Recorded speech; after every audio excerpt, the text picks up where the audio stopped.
Chowda, Regional Medical Advisor from Shield Healthcare.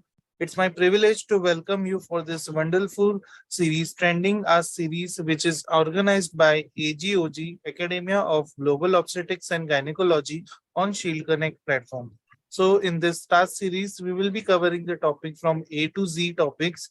And today, the episode will cover M topic, that is midlife and medico-legal related topics. So before we start with the series, let me show the short introductory video for AGOG.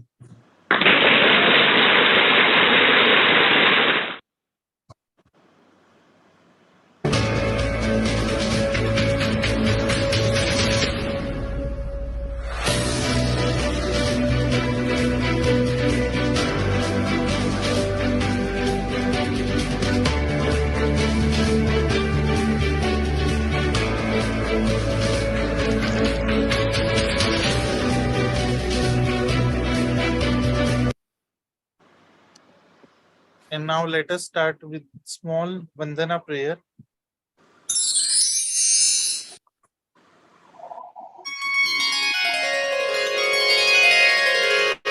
Vakratunda महाकाय सूर्यकोटि समप्रभ निर्विघ्नं कुरु मे देव सर्वकार्येषु सर्वदा.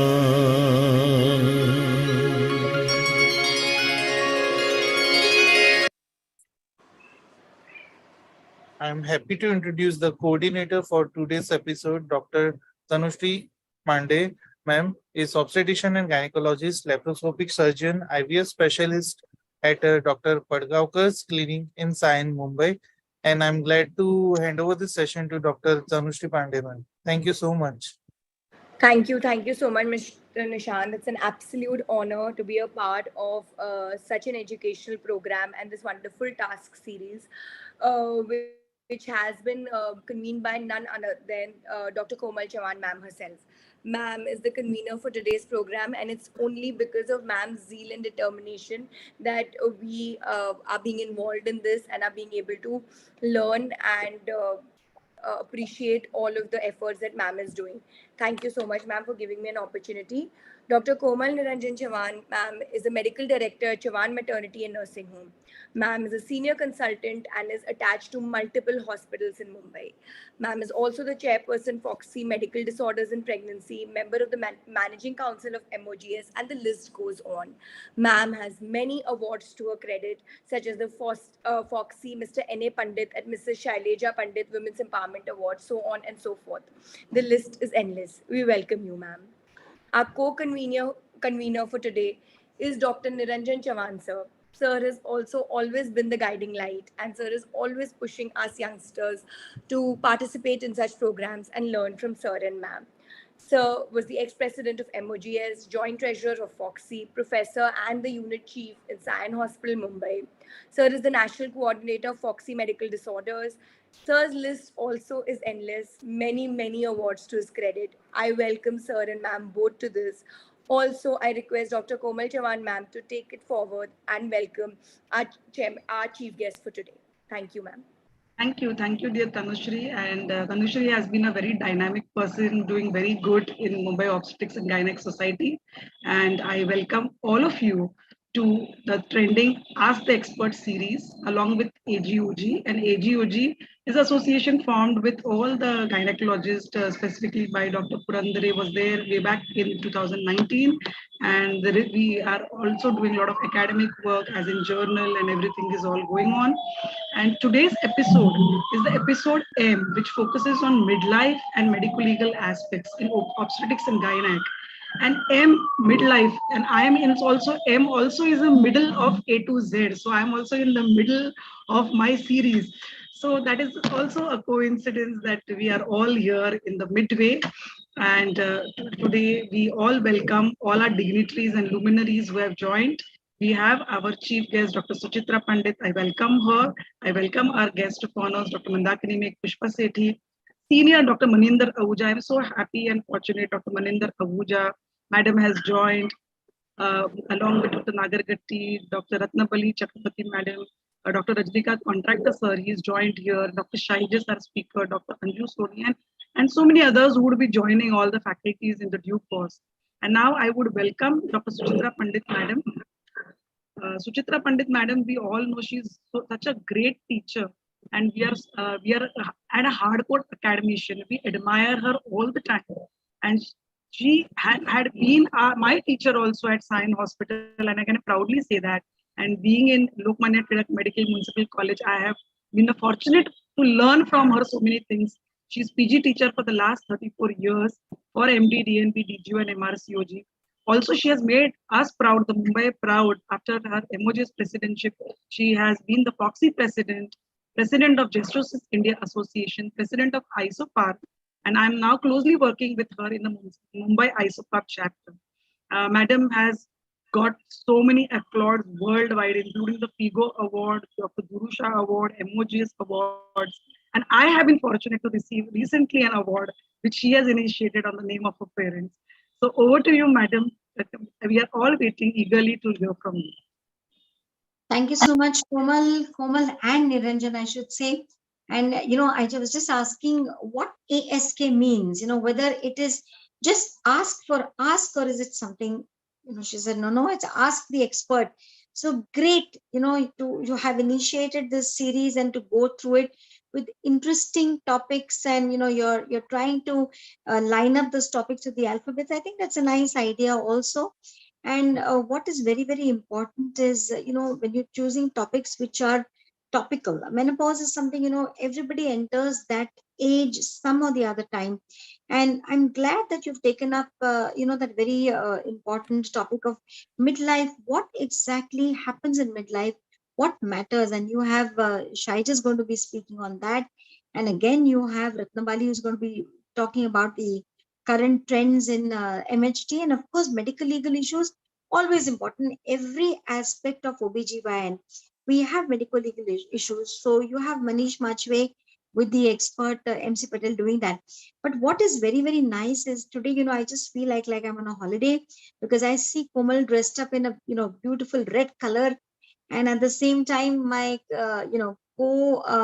chairperson, Dr. Mandakini Megh, who's also sitting nicely, pretty amongst a lot of accolades behind and lots of greenery. And of course, Pushpa Sethi, old friend. And, it's fun to see everybody on this particular platform. And I'm very sure, Komal, this series is very, very popular. Good timing, 5 to 7. And it's good for people to catch up for their subjects as well as different subjects. And I would suggest that make sure that the postgraduates also attend it, because they would also benefit from what the experts have to say. And you have so many of them today. Your people associate with the chairperson of Midlife, but also with the menopause. You have Anju Soni there, sitting there as secretary of the the Indian Menopause Society. So all important people, and Maninder is one of the youthful icons of menopause. So well chosen, and all the best, Komal, for your. I'm not at all having any doubts about your victory as a vice president. I'm sure you'll do very well. And I've seen Komal grow up from the first year residency right into her postgraduate. And I told her, Komal, I've now seen you're maturing, and I'd like to listen to what you have to say. So great, Komal, keep it going. And thanks, Niranjan. I'm not seeing him there, but congratulations to both of you. And I'll hand over the the reins of the voice now to you. But thank you very much. Suchitra, I will like your best wishes also. Yes, of course. Dr. Mandakini Megh is also sitting there. All the best for your presidential campaign. I think these two candidates are from Mumbai, and they deserve a lot of support from everybody. Thank you. Thank you very much. Thank you so much, Suchitra madam. It is always so encouraging to hear all these words from you, and you have always been encouraging the young people, and right from the day I know you, like always you have been encouraging the residents. You have been so kind and so empathetic towards everybody. I really admire that quality of you. Thank you so much, madam. And now I welcome our guest of honor, Dr. Mandakini Megh. Dr. Mandakini Megh, we all know she has made us all proud as a chair of ICOG. She has done wonderful work in her tenure. She's currently the international president of medical women in India, and she was a Foxy Vice President in 2012-13, and past President of Indian Federation of Ultrasound in Medicine and Biology, past Dean of Indian College of Medical Ultrasound. She has a good license with our government and the ministry, and she has been in charge of the family welfare, RCH, PCP, NDT, MTP, and other committees along with the government. She received numerous awards, the Mahila Gaurav Puraskar from Government of Maharashtra and Best Super Achiever Award. So many awards, and Shikshan, Maharishi, Vidya Shiromani, and Vidya Vibhushan. I think really, I am really honored, Madam, by your presence, and over to you to kindly address our audience. Komal, one thing I'd like to add, that apart from all these accolades that she has an excellent sense of humor. So you must listen to, what she has to say, because she says it with a twist of wit in it. Thank you very much, Komal, for that wonderful introduction. And at the outset, I'd like to acknowledge the presence of the founder of the, Suchitra Pandit Award, and I'm extremely honored, Suchitra, that I have received that award, apart from that other awards for the population stabilization, contraception. And I think early years, when you started, in first 1 or 2 years only, you thought me as the recipient of this prestigious. So thank you very much. So Komal, I think midlife, I was very worried when I met Komal, A to Z, how you are going to complete, how many subjects you are going to find out with that words. And suddenly I think she is at the aim. And you chosen me very correctly. I am Mandakini Megh. So doubly I am here, supposed to be here, and I am here. So very, very good initiative, great initiative. I think I can see who's who of midlife, who's who of Medicolegal. I can't name the Shyjus. My other Mendy, there are 2 Mendys. Mendys, yeah. So this I used to say previously when I was in government and all these things, they used to call madam. Then later on, they started calling me Mandakini. And now they call me Mandy. So this is all the efforts of our Manjit and also our late Mandakini Pariyar. So there used to be 3 Mandys, now there are 2 Mandys. Yeah. So thank you very much. And second thing, Komal, I think your series is becoming extremely popular.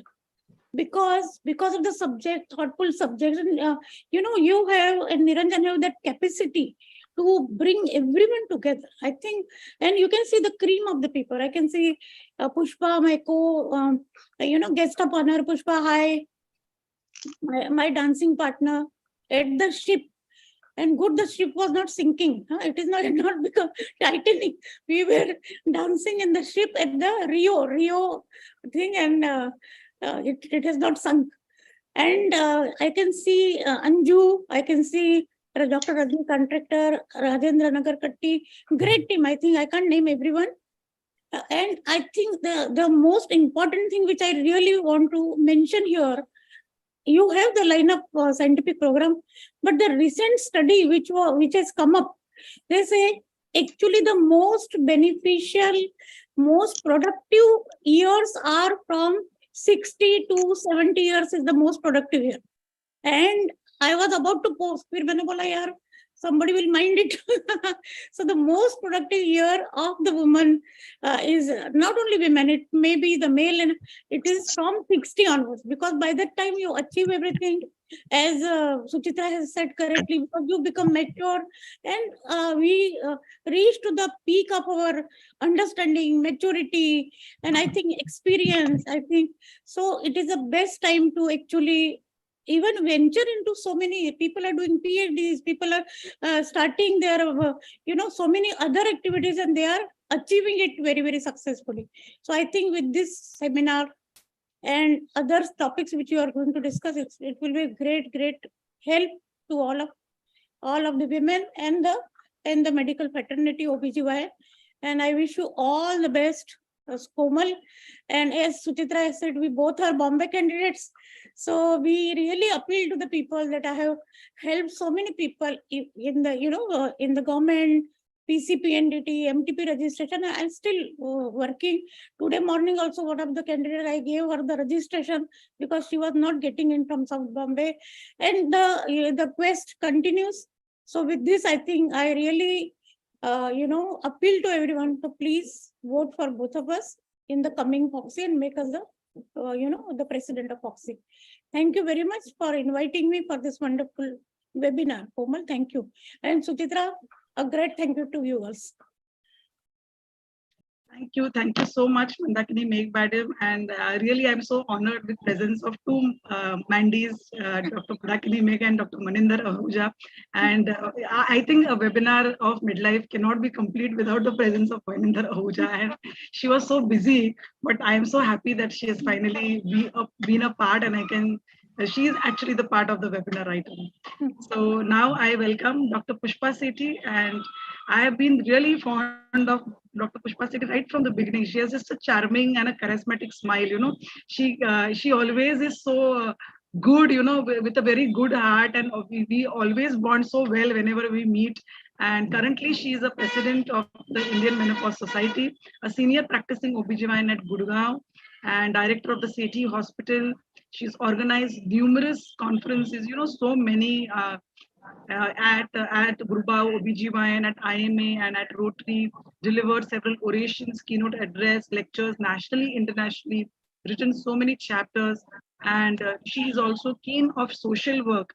A really great person. I think she has worked in all aspects, and that is how we describe a complete person. So over to you, Dr. Pushpa Sethi, madam, to address the audience. Thank you so much, Komal, in the onset. And I must tell you that I have been very fond of you, Niranjan, always. In my Foxy days, I used to really admire you as a couple, as enthusiastic academicians, as workers of Foxy, and as young colleagues of mine. So, and the midlife subject you have chosen today, it is the most important thing on the horizon now, because we spend a lot of our years in those midlife, post-menopausal years, which need to be healthy. And as national president of the IMS, I have been going from society to society, talking on MHT. We want all our people to write MHT, to use MHT, not to shy away from it as and when it is required. It is really very important. We are in fact coming out with a, something like on the lines of Foxy Focus, we are coming out with a clinical update on MHT, which is being taken care of by Dr. Meeta, myself, and Dr. Agni. And so a lot of work I'm trying to do this year on MHT. So I'm really happy to see that my president, when I was Secretary General in IMS, Dr. Ratnabali was my president, and she'll be talking on an update on MHT. And I, as the past chairperson of Midlife Management Committee, Foxy, I am really proud to see that it is doing so well in the hands of first Dr. Nagarkatti and now Dr. Shyjus, and mostly, most of the times I try to attend their programs, and I feel really proud that they have been doing excellent work. And Dr. Maninder, of course, she was the chairperson before me. So we are a lineup of past chairpersons of the Midlife Management Committee, Foxy. And of course, when you talk of medico-legal issues, the more you talk, the less it is. I think we all need to be very, very updated on that. So I'm really thankful for being here. Thanks for calling me here. And I'm looking forward to all the very, very important topics that you have lined up today. Thank you so much, Komal. Thank you so much, madam. And I thank from bottom of my heart, Dr. Suchitra Pandit, madam, Dr. Mandakini Megh, Dr. Pushpa Sethi, for being here at the inauguration of this wonderful webinar, which we are going to have on midlife and medical legal aspects. So I hand over to Dr. Tanushree to carry on the further proceedings. Thank you so much, all my lovely seniors and ma'ams. Yes, today's topic on midlife and aging gracefully, which is our first topic of session 1 of Menopause, and looking at everyone who's aged so gracefully, not just physically but mentally. I am sitting with a bunch of role models here, so thank you so much. And we move on to our first session, which is on midlife and aging gracefully, and our chairpersons for today, none other than Dr. Maninder Ahuja ma'am. Ma'am is the President Society of Meaningful Life Management. She's also the Director of Ahuja Healthcare, Dental and Infertility. She has 40 years of dedicated work for women from adolescent to menopause. She's also been the Vice President Foxy and President Indian Menopause Society. Many publications to herself, books, and also authored step-by-step management of menopause. We welcome you, ma'am. Our second chairperson for our session today is Dr. Rajendra Nagarkatti, sir. Sir is the chairperson Foxy Midlife Management Committee.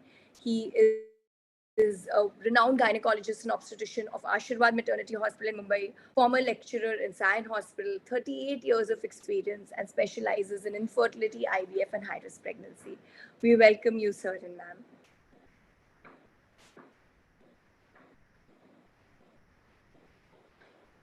Is ma'am here? The first topic,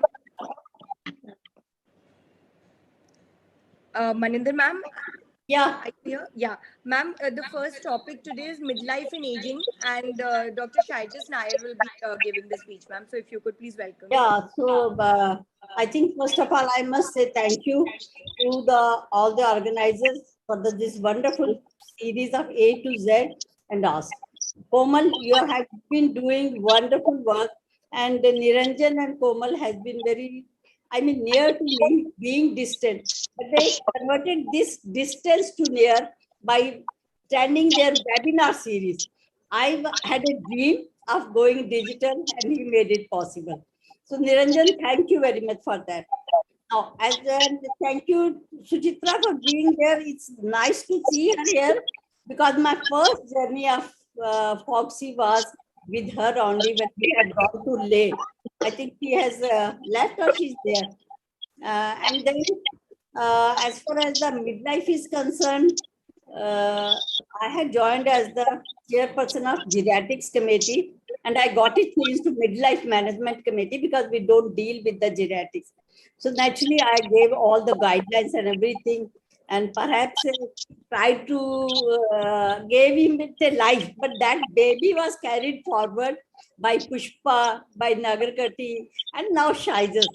So it's nice to be chairing his session because I know that he is going to carry this thought forward.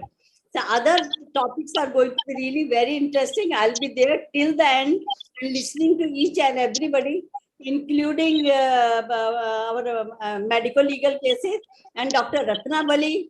After a long time, I think through webinars only, I'll be able to listen to her. So thank you, Komal Chavan. And Dr. Mandakini Megh, we are of course Mandy's, two Mandys. The one has left us anyway, but she was a wonderful Mandy. And I wish you best, both you and Komal Chavan. You have been doing wonderful work, and that work should be appreciated. So what you people have done for Foxy cannot be described in the words only. Now my duty to introduce subject and Shyjus Nair. Subject is, of course, all of you know, is very passionate about, but it is controversial. But the things which are coming in a new way and which have the way forward, a lot of way to travel forward, and lots of controversies will be there. So it's always a controversial, whether it's a freedom for the women or there are some problems or there can be some complications. So there is always a mixture of all of that. Kuch khatta, kuch meetha. I think that is what the midlife is, kuch khatta, kuch meetha. But we have to take some preventive measures, which Shyjus will be talking on, because he talks beautifully and in a very wonderful way, where it's pleasing to each and everybody to listen to. So he is now the chairperson of Midlife Management Committee, and proud of you, Shyjus, the way you are going. And he was the Joint Secretary of Kerala Federation of Obstetricians and Gynecologists, past chair Research Committee of KFOG, and President Canamore Obstetric Gynae Society, fertility specialist. So you can find him anywhere. But the three places where we three people are common, Mandakini, me, Shyjus, and of course Pushpa, and all of us now, because we have made it very popular, is the dance form, because that is considered the best form of exercise now and for the relaxation also. So many awards to Shyjus, but I think to cutting it short, Foxy International Traveling Sure. Fellowship Award, Madam, Foxy that should be okay. Award, Sadhana Desai Population Stabilization Award. Madam, that should be okay. Thank you. You have a one style separate now for your awards and then say, please read it. So you over Shyjus, because I don't want to take your time of talk at least. So you. Thank you. Shall I get started? Yeah, please. Thank you. Let's take a picture. Yes.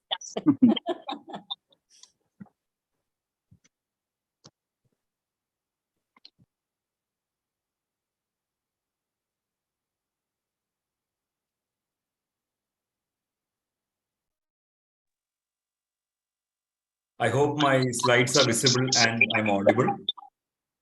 Yes, yes. Thank you. I bring greetings from Foxy, headed by the vibrant President, Dr. Shrikesh Pai, Dr. Madhuri Patel, the Secretary General, my committee in charge, Vice President, Dr. Yashodhara Pradeep. I also bring greetings from the northern tip of Kerala, the Cananur ONG Society, a group of almost 130 plus gynecologists doing some tremendous amount of work, not just on the academic front, but on the non-academic front and the social work too. I also bring greetings from the Kerala Federation, about which you all know.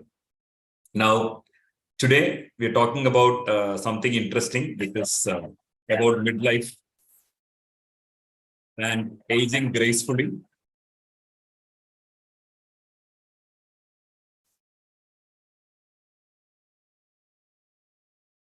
If you ask me, how do I want to age? I probably, at the age of 60, I want to dance like our dear uncle who got viral on the social media platforms. I hope I can keep doing that, because as Maninder Madam rightly suggested, it is such a fantastic phase of life, and hope we can bring more life into it. As I always call, adding more life to midlife is what we have always aimed at.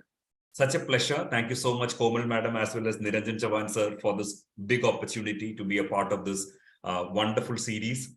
Thank you so much to the chief guest, Dr. Suchitra Pandit Madam, for all the good words, Mandakini Megh Madam, as well as Dr. Pushpa Sethi Madam, and Maninder Madam and Rajendra sir are mentor-like figures for me as far as this midlife management committee is concerned. Such a pleasure that you have with me. And I think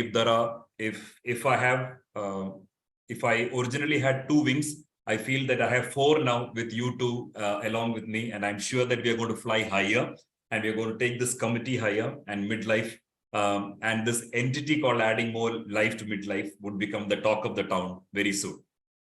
Now, for those of you who do not really know what midlife is all about, it has traditionally been defined as age of 40 to 60, but these days definitions are changing. And they feel that it is not just about one particular age at which midlife starts. It can start anywhere between 35 and 40. It can go on to any age around 60 or 65. Just depends on when is that time period in your life where you tend to get involved in too many roles.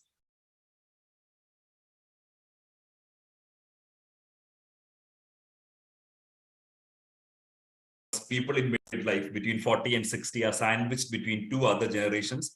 One is their children who would have grown up to teens or even younger or older. And on the other side, you have the elder generation, which is the geriatric population. And we feel that people in midlife are getting sandwiched between these two generations on either side, trying to absorb all their problems. Your teenage children have the teenage tantrums. Old age people have their own health related problems. And you in midlife are trying to manage all this, absorb all this, I would say. That's why it's almost like being a shock absorber for the vehicle called life. So you go through the grind in midlife to ensure that the drive is safe and good and enjoyable for the generations on either side. So that's something which I always love to say at the beginning of the lecture. Now, the topic is midlife and aging gracefully. Now, the topics that I'm going to touch upon is, can I plan for midlife health and happiness? Is there a strategy in place to age gracefully? And is there a preparatory process involved? Now, this is a typical woman in midlife, who's attempting balancing all aspects of life trying to fill in various roles. It seems on an average, she fills in almost 3 to 4 roles, sometimes maybe up to 8: mother, daughter, daughter-in-law, wife, teacher, finance manager, and a major head of the household. Irrespective of whether you're religious or not, the closest comparison would be to Lord Durga. That's the kind of multitasking that women do in midlife. It actually applies to men too, who do it to an extent, but typically we are trying to explain it on a woman's perspective. A typical midlife person is actually searching for balance amidst a loss of stressing factors. And we're going to discuss generally under changing family relationships, balancing between her work and personal life, at the same time not getting lost by herself and then rediscovering herself, securing enough amount of resources, and coping with multiple co-occurring stresses. But remember,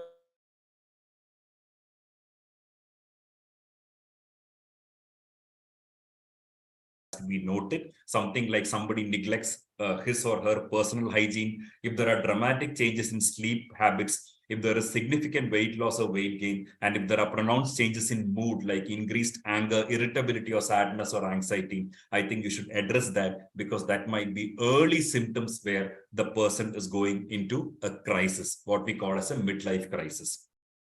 As we generally say, if we look at this entity, if you search this world called midlife, the first suggestion that comes is midlife crisis. We hope and pray that at the end of all the awareness sessions that we are doing, the most commonly the most common suggestion that is attached to midlife would become midlife happiness rather than a midlife crisis.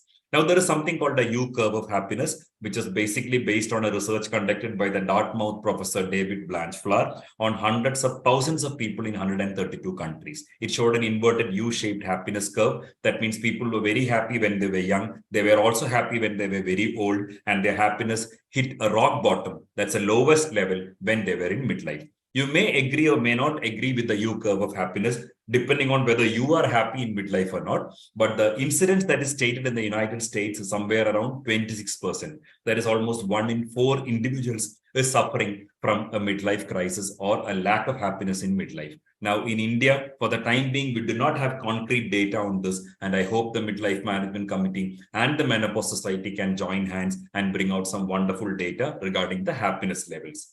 Now, a happy life versus a stressful midlife. People between 40 and 60 were asked to what age you would like to be if you had an option. And most people wanted to be somewhere in their 30s because that's when they were happiest. And people did not want to get either too young or too old because that had its own problems. So all this kind of tendency that is shown when a survey is conducted basically depends on how we project ourselves, how our individuals get projected in the media. And though we generally say that we all love to be young, there is something called an old age boost. That means when you get older, there are a lot of good things that happen in your body. Stress tends to decline because there are fewer stressing factors. There is much less that is expected from you when you actually grow old. And because of that, your emotional regulation improves. There are less intense emotions. There are less negative feedbacks. And there is a tendency to detach from a situation. Old people tend to walk away when there is too much of confusion regarding a scenario. Okay. And older people have less regret. And this has been primarily explained by certain very distinct brain activity patterns that are seen in old age, and they seem to be less depression prone. Now, how to move towards some good happiness in midlife? To an extent, we need to normalize it. We need to understand that you might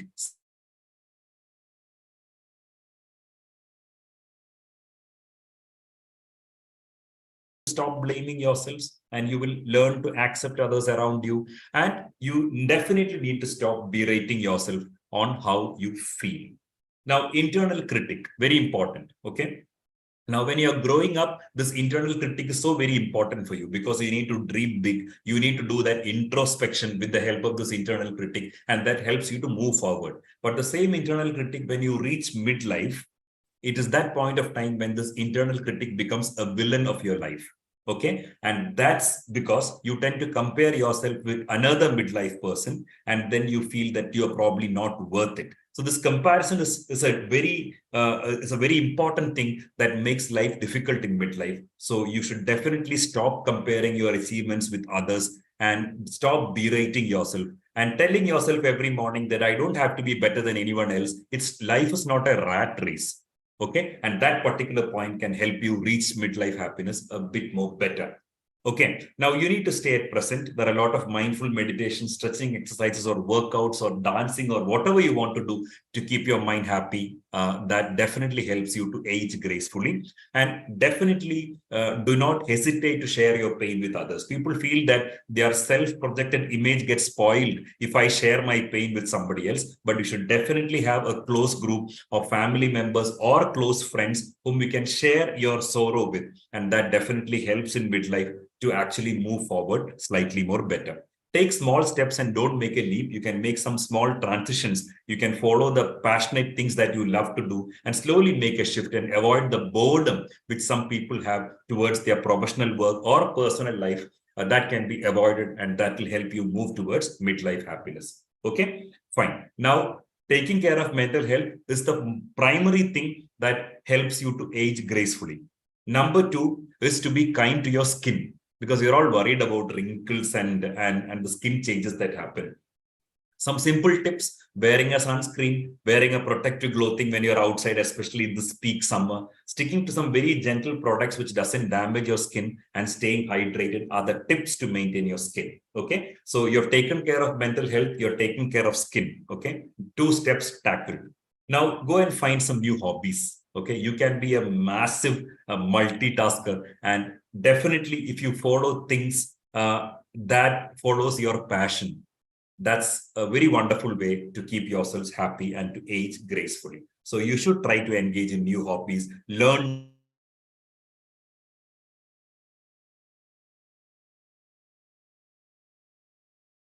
of such kind of innovative courses that are available everywhere around the world, which you can even do online. And these are things to keep your mind engaged, and you'll be much more happy.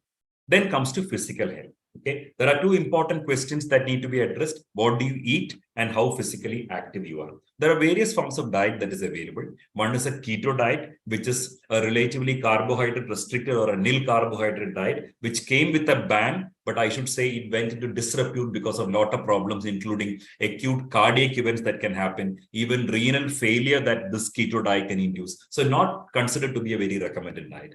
Number 2 is a balanced diet, which has stood the test of time, I would say. And the most popular kind of balanced diet that we have today is named as a Mediterranean diet. I would be talking a little bit on that. And then would be the calorie restricted diet. Okay. Now, the role of calorie restriction in achieving weight loss has been unequivocally proved. If you look at the obesity guidelines, any man or a woman in midlife with a moderate amount of activity just requires around 1,500 kilocalories per day. If you eat that much, you are achieving a calorie deficit of around 500 to 750 kilocalories per day. And with some workout, which can actually burn around some 350 to 400 kilocalories, you can achieve a weight loss of almost 0.5 to 0.75 kilogram per week. And that will be 2 to 3 kg per month. And that's the ideal rate at which you can lose weight without causing any hormonal imbalances. Now, one innovative way of doing calorie restriction is something called intermittent energy restriction or an intermittent fasting, which is the term which is very popularly used. Fine. Now, intermittent fasting is basically very simple. You primarily eat in an 8-hour window. You can have 2 or 3 meals within that time. And the next 16 hours, you are actually fasting. Fasting only on plain fluids as well as some low-calorie drinks if you require. So eating in an 8-hour window and fasting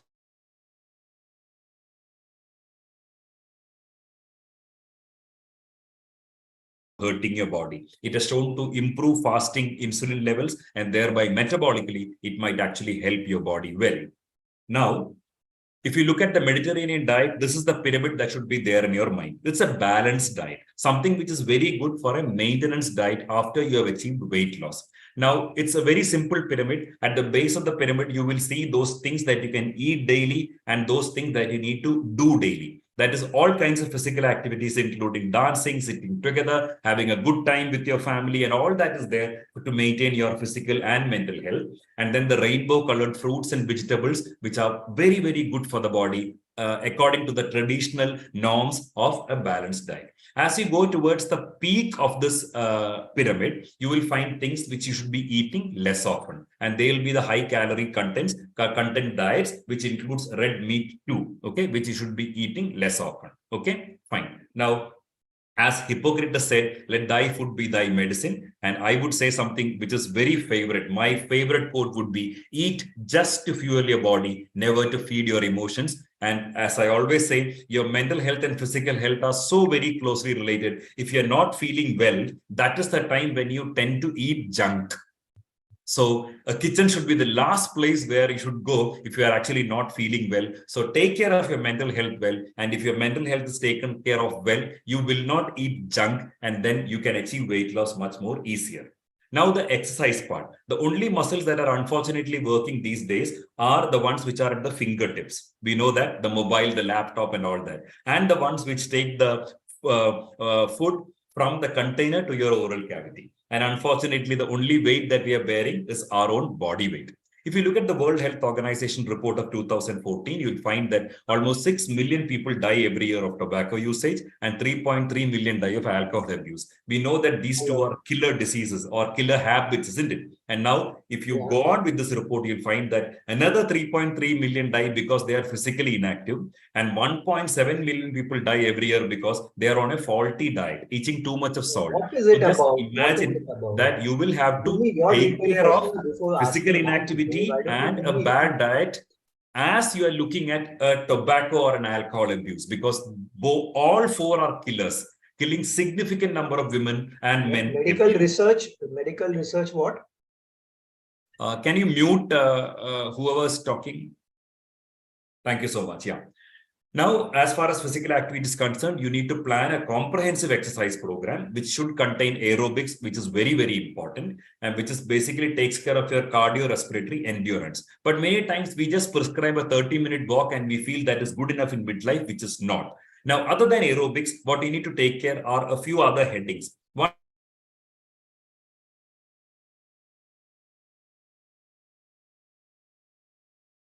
endurance training. Now, in very simple words, for people who are fond of working out in the gym or at home, if you have a 2 kg dumbbell and if you're doing a biceps curls, okay, you take a 2 kg dumbbell and you do a biceps curls till you get fatigued, then you're working on your endurance. Okay, and now instead of that 2 kg dumbbell, if you take a 5 kg dumbbell and do it for 8 repeats and you stop, you are primarily working on your resistance or strength, and all are very, very important for you. Other than that, very important is to take care of flexibility exercises, posture maintaining exercises, and balance exercises.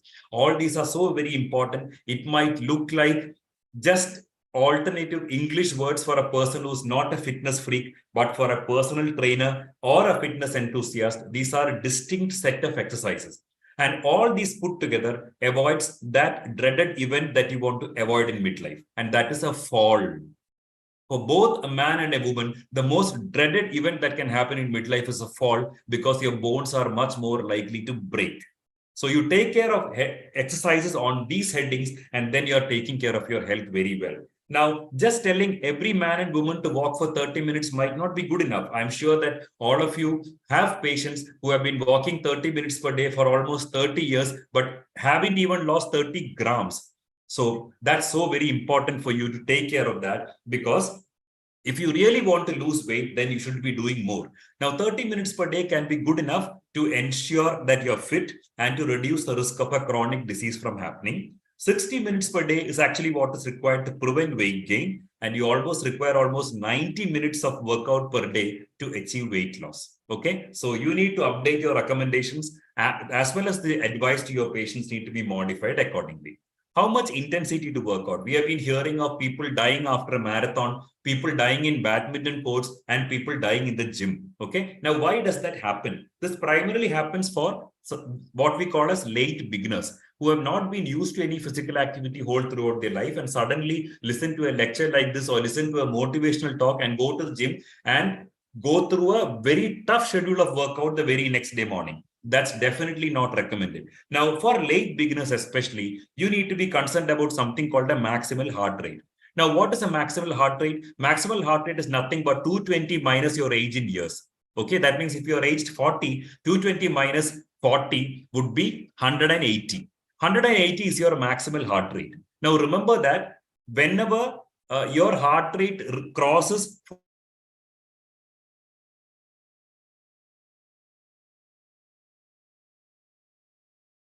workout, your body is actually working out. Okay, and as we get closer and closer towards the maximal heart rate of 180, that is when you have a likelihood of an acute cardiac event from happening during a workout and dying. So if you have a fitness band like the one that I have or a smartwatch, if you feed in your data well, it will actually tell you, give you an alarm when you are reaching closer and closer towards maximal heart rate. Okay, so that is the way to avoid an acute cardiac event, especially for a late beginner. And then how much to walk and how much to work out? Around 10,000 steps per day on a pedometer burns around 350 to 400 calories, which is very, very supportive for you to lose weight. Now, it has been my journey also. And this picture is projected not to boast of my achievement, but as I always say, on top, you can see me in my 30s, reasonably very obese, and now I am 60 now I'm almost 16 kg down, and that's me in my 40s. So, and I can understand the amount of adrenaline rush that I have, the good energy that I have when compared to what I had maybe some 10 to 15 years back. Okay, so if I can do it, so can you, is the point of showing that slide. Okay, nothing more. Fine. Now, very important is to sleep well. Now we are calling it an entity called sleep hygiene. It means what you need to take care regarding the environment in which you are sleeping and what all things to avoid and not do at a time when you are closer to your sleeping time. Now, going to sleep around the same time every day really helps. Sleeping in a dark room without any stimulant lighting at a comfortable temperature is so very important. Avoiding large meals, exercise, caffeine, nicotine, and liquids 2 hours before sleep is very much advisable, and maintain a very dim light in your bedroom environment and no electronic gadget at all. I hope we can all do that. No electronic gadgets around is going to maintain your sleep hygiene.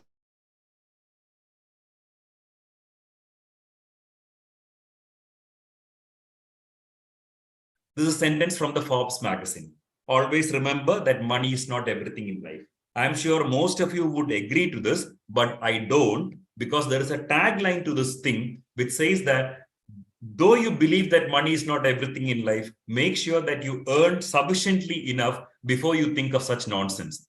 Because if you look at studies from across the world, if there has been one factor which has actually led to more midlife happiness, that has been financial stability. And it is not just about being filthy rich. It's just about being rich enough to take care of your day-to-day expenses, as well as having enough reserve for you to follow your passion in your later life. You might love to travel. You might love to take up an alternative passion that you wish to follow. It could be anything for that matter. So you need money for that. And then money as the reserve to take care of your children's educational expenditure.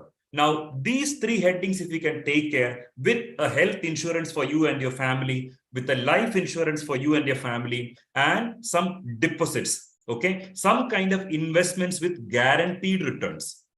Those are the primary key towards midlife happiness. So never ever believe that money is not everything. Money means a lot as far as midlife happiness is concerned. A lot of problems can be avoided if you have enough amount of money to take care of your expenses as well as of your family, both for the present as well as for the future. Now, before I end, the aims of this lecture are primarily to convey these points, whatever you have got from this lecture, to your parents. On a personal front, if you're already more than 65, I would say congratulations, because you've gone through a very, very tough phase, sometimes maybe not knowing about it much, but you've actually gone through that successfully, and you deserve a big round of applause if you're more than 65. Now, if you are in your midlife now, I think this is the time to introspect you and plan out a little bit more better. Some reshift your strategies, have some new points that are coming in which can modify the thought process that you had otherwise before you actually listen to this lecture. And if you are in your 20s, I think that's the best time to listen to these lectures, because then you can plan for your midlife much better and you can avoid all these trouble that can actually come to you. So as I always say, life begins at 40 is an extremely motivational statement. To be realistic, so do fallen arches, romanticism, faulty eyesight, and a tendency to tell a story to the same person 3 to 4 times. If you have started doing that, I would say, welcome to midlife. On that note, thank you so much for a very patient listening. It's always a pleasure to talk to you. Thank you so much, ladies and gentlemen. I just wonderfully covered. But before I give my comments, I'll ask Rajendra Nagarkatti, you please comment. Then I. Wonderful. Thank you, madam. Thank you. Yes, at the outset, I wish to thank Dr. Komal and Dr. Niranjan for, as everyone has said, for organizing this trending ASK, which is so very popular and, so very informative to all the OBGYN. And coming on to today's webinar, wonderful talk, Shyjus. You have improved much more, I would say. I've heard you at the beginning when I handed over the reins of the midlife committee to you, and today was even better. That time was also very good, but today was even better. So wonderful talk, wonderful points that you have brought out. I would say especially on your the points about the Mediterranean diet and about multitasking. I would say multitasking like you. You are so proficient in everything, right from academics to singing to dancing to exercising, so everything. And you have brought out very, very salient points on exercise. Of course, Dr. Maninder is the epitome on telling about exercises, but today you brought out some very salient points, especially about the postural aspects and the timing for doing the exercises and everything. So it was a wonderful talk and something different from the normal menopause therapies that we listen to. So a big round of applause for you. Thank you so much. Thank you to everyone who's here today. And as everyone has said, we must ensure and help both Dr. Mandakini Madam and Dr. Komal Chavan in reaching their destination of President and Vice President Foxy. Thank you so much. Komal, we have time to give my comments? Yes, madam, of course. Okay, now? Okay, yeah. So because Shyjus has given such a wonderful presentation today that if I don't talk about it, that won't do justice to him at least. Absolutely true. Started Absolutely covering true. from midlife, from the how we have to prepare for that and how we should be making more friends and being social.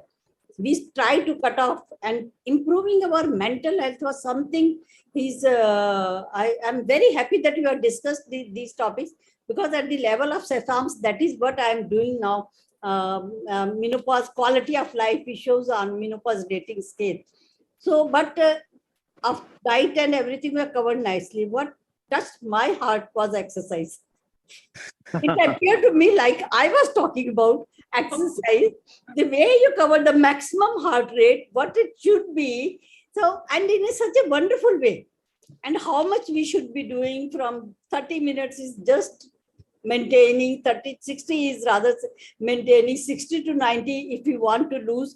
So change your attitude. And the basics you covered about was the resistance training and the what was the basically your stamina building. So there are two different things, building up your muscle mass and your stamina things. And both he has covered nicely that if you are just to improve your stamina, then you do the more repetition with lesser weight.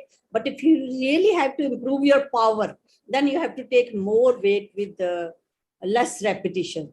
So that shows you are doing it. It shows on me that so that is one thing more which we have to add to it is that it's just like brushing your teeth. If you can start it today, do it for 2 months, 3 months, you find the effects. And if you stop it, you'll go back. You will go back. So you have to somehow or the other keep it where you can maintain it. So what I tell people now is that your first temple is your body. Because God has given it to you to look after, not to spoil it. Because through this body, you are getting all the worldly delights. But if you don't look after this body, you won't be able to climb up the stairs of any temple, church or gurdwara or anything. Because all these worshipping places are at a height. So why they have made on a height? Perhaps they wanted us to be active. till the last days of our life. So that is very, very important. And you touched on sleep hygiene, which we should be talking about a lot, and financial stability. I think you touched the core of all the subjects which is needed for the happy midlife. But I'm changing one thing now. The staging of menopause. It's our midlife. It's not till 65 years. 65 years too young. So let's keep it now 40 to 70, young midlife, 70 to 80, and the midlife, and 80 beyond, you can think of a later life, but a happy life after that, and a happy life and independent life, not being a burden to others. So thank you very much for a wonderful talk. And thank you, Komal, for making it feasible. And Mandakini, we wish you best, and Komal to you also. May God give you. There will be many, I think, further aims which you have to achieve and your destinations. And I hope you can achieve everything in your life with your hard work. Thank you very much. Thank you so much, Mandakini Megh, Komal madam. madam, Yes. before you start, I think all the best to you. I think the quality of work that you have done over the years speaks for itself. I still believe that you actually don't need a campaign movement. It is just to remind people rather than tell people that they need to vote for you. I think the quality of work that you have done over the years, the amount of effort you've taken, I think you're all very inspiring people in Foxy for us to grow up and we hope and pray that we can reach this level someday. I think that has been the kind of mentorship that you have all provided and the kind of work that you have all done. So all the best to you on your endeavor. And I'm sure that it's not just about elections. I think even beyond that, you're going to make a serious difference as far as this big organization is concerned, as well as best wishes to Mandakini Megh madam also for our elections. So all the best. Thank you so much for the opportunity again. And thank you so much to Raju sir and Maninder madam for always being with me. Yes. We are with you. Yes, Thank you. Thank you so much, Wonderful. Maninder madam, Dr. Rajendra Nagarkatti and Dr. Shyjus. I think we had the main icons of midlife here talking, and this was such an interesting session. I really enjoyed and was glued to my seat. So over to you, Tanushree. Thank you so much, ma'am. Indeed, it was a very enthralling session. I could not stop taking screenshots of every slide of sirs because it was so pertaining to today. The calorie, the counts, the exercising. Thank you so much, sir. And thank you, lovely chairpersons. Moving on to a second topic of menopause hormone therapy and the current concepts. Our chairpersons, Dr. Anju Soni, ma'am. Ma'am is the HOD of Obstetrics and Gynecology in the Department Soni Hospital of Jaipur. Ma'am is also the chairperson of HIV and AIDS Committee Foxy, Secretary General IMS, President-elect IMS, member India CCM. Ma'am has a fellowship in Indian Menopause Society. She's the president of GOGS and has many awards to herself. We welcome you, ma'am. Our second chairperson, Dr. Jyoti Jaiswal, ma'am, is also the professor and head of the Department of Obstetrics and Gynecology in JNM Medical College, Raipur. Ma'am has 20 years plus teaching experience. Ma'am is the vice president of CG ISAR, vice president Raipur OBGYN Society, treasurer IAGE, national treasurer of IMS, has many awards and accolades to herself. We welcome you, ma'am. Our second topic for today is MHT in current concepts, and we request the chairpersons to please call upon the speaker and grace the occasion.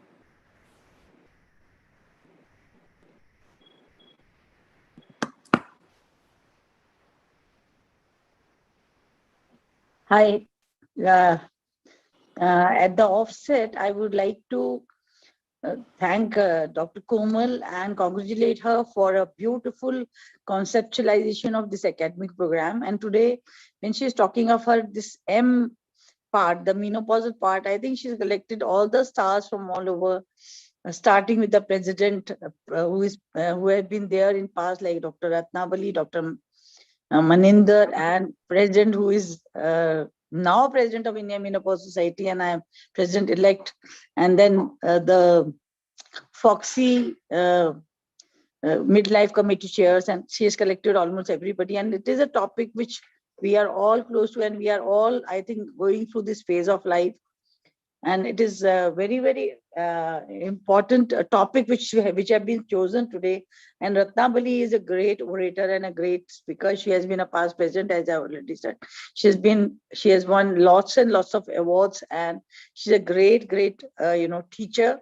I don't want to waste much time. We all know Dr. Ratnabali so well that she's a great, written many books. And when she was president, she had been a really humble and a great administrator also. So welcome, Dr. Ratnabali, for your, we would like to give more time to your talk. Thank you, Anju.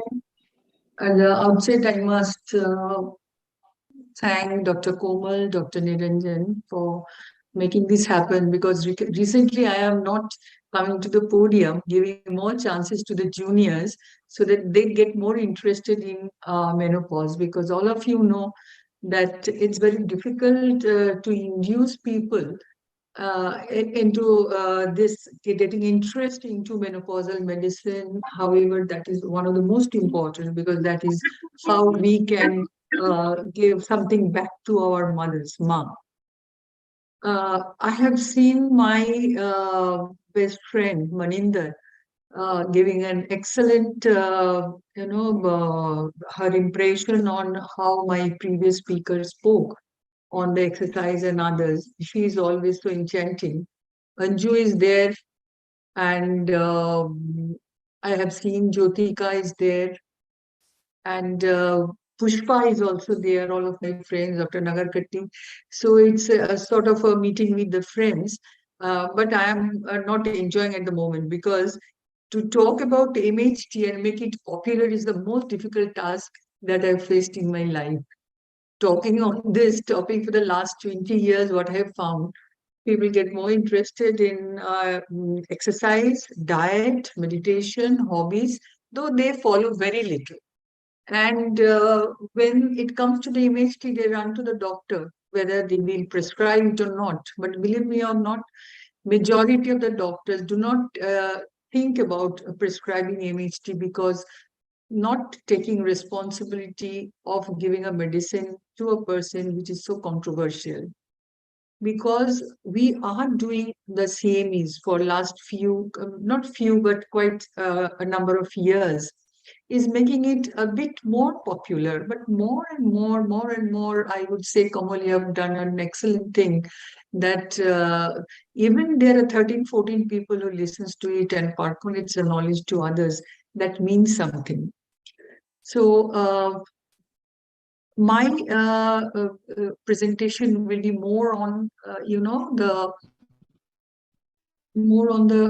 trial reports that has come up, so that whoever a presenter, not talking about, not thinking about something very, basics. It should be some evidences that will make them more and more clinging to the MHT therapies. And so, if we look at, sorry, yeah, is it full screen now? Can you see? Can everybody see? Yes, Yes, Dr. Ratnabali, yes. Yeah. So, in the beginning, I must congratulate, be thankful, and pay my regards to two of the Indian Menopause Society members. One of them is Meeta, who actually came up with the statistics. We didn't have any statistics. Earlier, we always referred to the statistics in the European statistics, the North American statistics, the Australian statistics, but now we do have our Indian statistics. So in India, we have found out that the average age of menopause is 46 years, which is quite lower than that is observed in the Caucasians. There it is maybe 51.5 years. We are having at the age of 46.5 years. And therefore, you can find there are four, problems we have mentioned here that happens due to age, due to hormone deficiency after menopause, osteoporotic fractures. This happens almost 10 to 20 years earlier in Indians as compared to the Caucasians. Similarly, first myocardial infarction. It is in 4.4% of the Asian women younger than their European counterparts. Looking in the type 2 diabetes mellitus, almost 10 years earlier than the Caucasians. And the breast cancer incidence, here the peak is about 50 years. But if you look at the Caucasians, it's at the age of 60 to 62 years. So we are maybe aging, maybe having menopause earlier and having all the complications earlier. Therefore, when we started, working for Indian Menopause Society, we decreased the age and said, keep fit at 40. So the life begins at 40. These were the taglines we were using to make people understand that you must start thinking and you must start acting from the age of 40, not after 45, not after menopause, much earlier than that. And this was the staging that was being done in 2001. It came up of there was a meeting after which it came up. And I must be paying my respect to our late Dr. Ankleseria, who came up with another staging, almost the same, but there was another staging which very clearly indicates that we are not looking at post-menopause. Then all the problems have already settled in. We are looking at the menopausal transition. Perimenopause, stage -1, stage -2. These are the opportune moments, and we must look at it. Now we have our Indian data. The South Indian data says that the maximum number of women who comes at the age of menopause are with emotional problems. You look at the South Indian films, there are a lot of emotional movements over there. And here also that is being reflected. You look at the genital problems, it is same in North and South Indian studies, 9.3, 9.9. However, the sleep disturbance is more in the North Indian woman. You look at the Nepal. When you look at the Nepal, the loss of sexual interest makes them more and more troubled after menopause. However, the loss of memory is almost in a half of them. They do not complain so much about the night sweat or day sweat, burning sensations, dry during intercourse, not so. But they are really, really, bothered about the loss of the sexual interest. So we can see that depending on the culture, depending on the place you are staying, it all changes how you are growing up. So we know there are two parts of this problem. One is the symptoms of the menopause, and what are the complications of menopause. We look at the symptoms of menopause, all of you know vasomotor symptoms, psychological symptoms, urogenital and sexual symptoms, and general physical symptoms. And if a woman comes to you at your chamber, clinic, with these symptoms, you have to treat them. And here where the place of menopausal hormone therapy is. However, earlier when we started working in the Indian Menopause Society with the menopausal woman, we used to say that also to prevent the long-term problems of cardiovascular, osteoporosis and others, you must give hormone therapies. But nowadays that part is just obsolete. We are just sticking to the symptom like vasomotor, like urogenital, with which the woman comes to us. And the consequence of menopause long-term, like metabolic, as we discussed, the diabetes mellitus, the dyslipidemia, cardiovascular problems, skeletal problems, and urogenital problems, they come later on. And accepting the urogenital problems, where if the woman comes with it, we must prescribe MHT. In others, for the prevention of these complications, we are not doing so. So, looking at the recommendation that came up from the from the International Menopause Society, which was based on the new evidences, and the purpose is to guide the healthcare providers, and they are being laid down after taking into consideration the societies like International Menopause Society, European Menopause Society, Andropause Society, North American Menopause Society, and came up with the consensus. And we are sticking to that, and Indian Menopause Society is also guided by this International Menopause Society guidelines. So looking at that, sorry, it's not moving, yeah. This is a global trend in the menopausal hormone therapy. So menopausal hormone therapy is undoubtedly, for the vasomotor symptom, is the most effective treatment. And when we give it is effective and appropriate for prevention of osteoporosis-related fractures, less than 60 years or less than 10 years after menopause. And the standard dose of estrogen alone MHT may decrease cardiovascular disease which was contrary to the belief earlier that cardiovascular disease increases with estrogen. No, with estrogen alone, that is not increasing, and all-cause mortality is also not increasing. For the local urogenital problems, local low-dose estrogen therapy is preferred, whose symptoms are limited to the vaginal dryness. For that, no oral therapy, only the local therapy. And estrogen, single systemic agent is appropriate after the hysterectomy. We don't need any progestogen. Risk of venous thromboembolism and ischemic stroke increases with oral MHT, but absolute risk is rare below the age of 60 years if you start within 10 years of menopause. Risk of breast cancer, which is of another, anxiety for which the woman comes to us, they are attributable to MHT is very small, and the risk decreases after the treatment is stopped. In women with premature ovarian insufficiency is a very important point, that here we are bound to prescribe MHT. Systemic MHT is recommended at until the average age of natural menopause at that region. And the dose and duration of MHT should be consistent with the treatment goals and safety issues and should be individualized. Current safety data do not support the use of MHT in the breast cancer survivors. We have got other molecules which are non-hormonal. The North American Menopause Society in the 2017 came up with the similar, consensus data. FDA approved MHT only for the vasomotor symptoms, which will also prevent the bone loss, and in a lower dose, really for the prevention of bone loss, is being FDA approved in US. Early menopausal and genitourinary symptoms, the local estrogens. Early menopause increases the risk of vasomotor symptoms, VVA, bone loss, etc. All of us know, plus the ophthalmic disorders and dementia.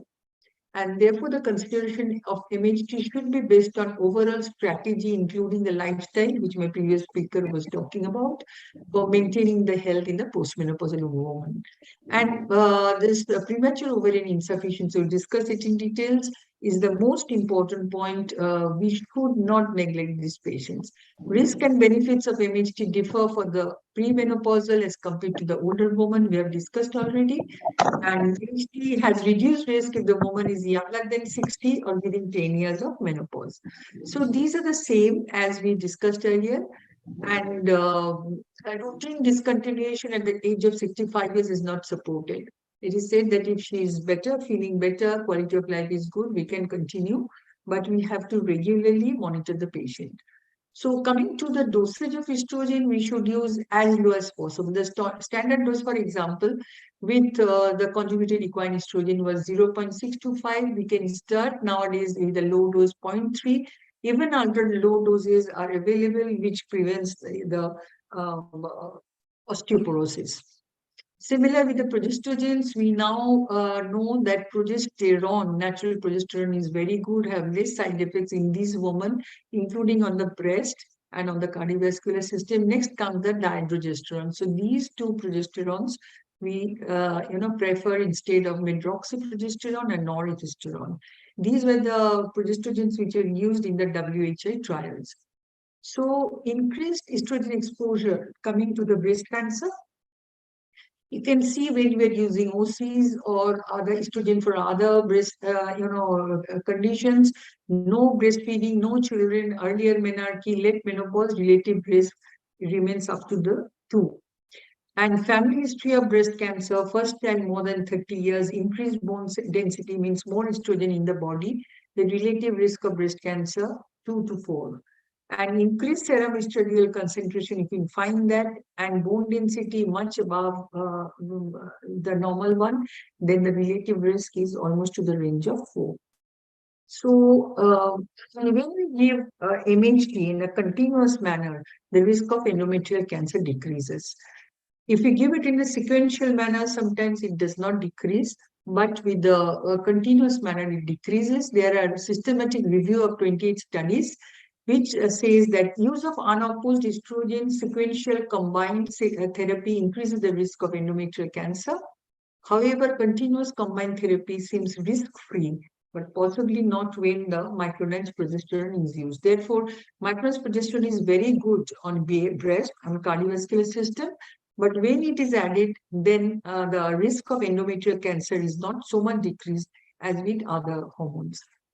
This is looking at the breast cancer again. Micronized progesterone or dihydrogesterone appeared to be linked with lower risk on the MHT-associated breast cancer than the synthetic progesterone, and that has been fixed right now. So there are a lot of study reports. One large European observational study, case control study from France, and registry study from Finland. All of them is pointing in the same direction.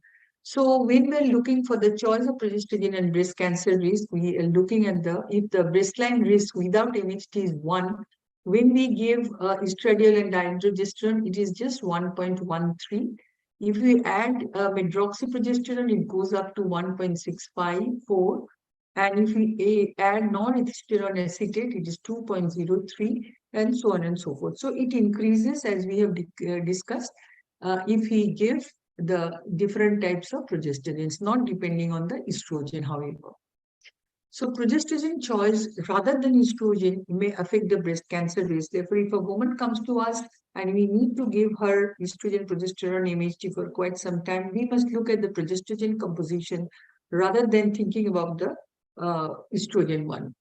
So here you can see, if you look at this risk of all causes, all type of breast cancers, it favors MHT if we take estrogen and progesterone. However, if we take progesterone, the endometrium is not protected so much. It favors placebo when we are using the dihydrogesterone, estrogen alone, and estrogen and other progesterogens. So looking at this, overall 68.9% ductal breast cancer and 19% of lobular breast cancer risk is there when we are using, sorry, there's the PowerPoint. Yeah, so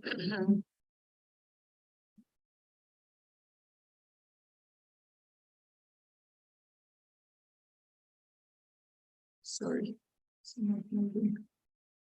Yeah.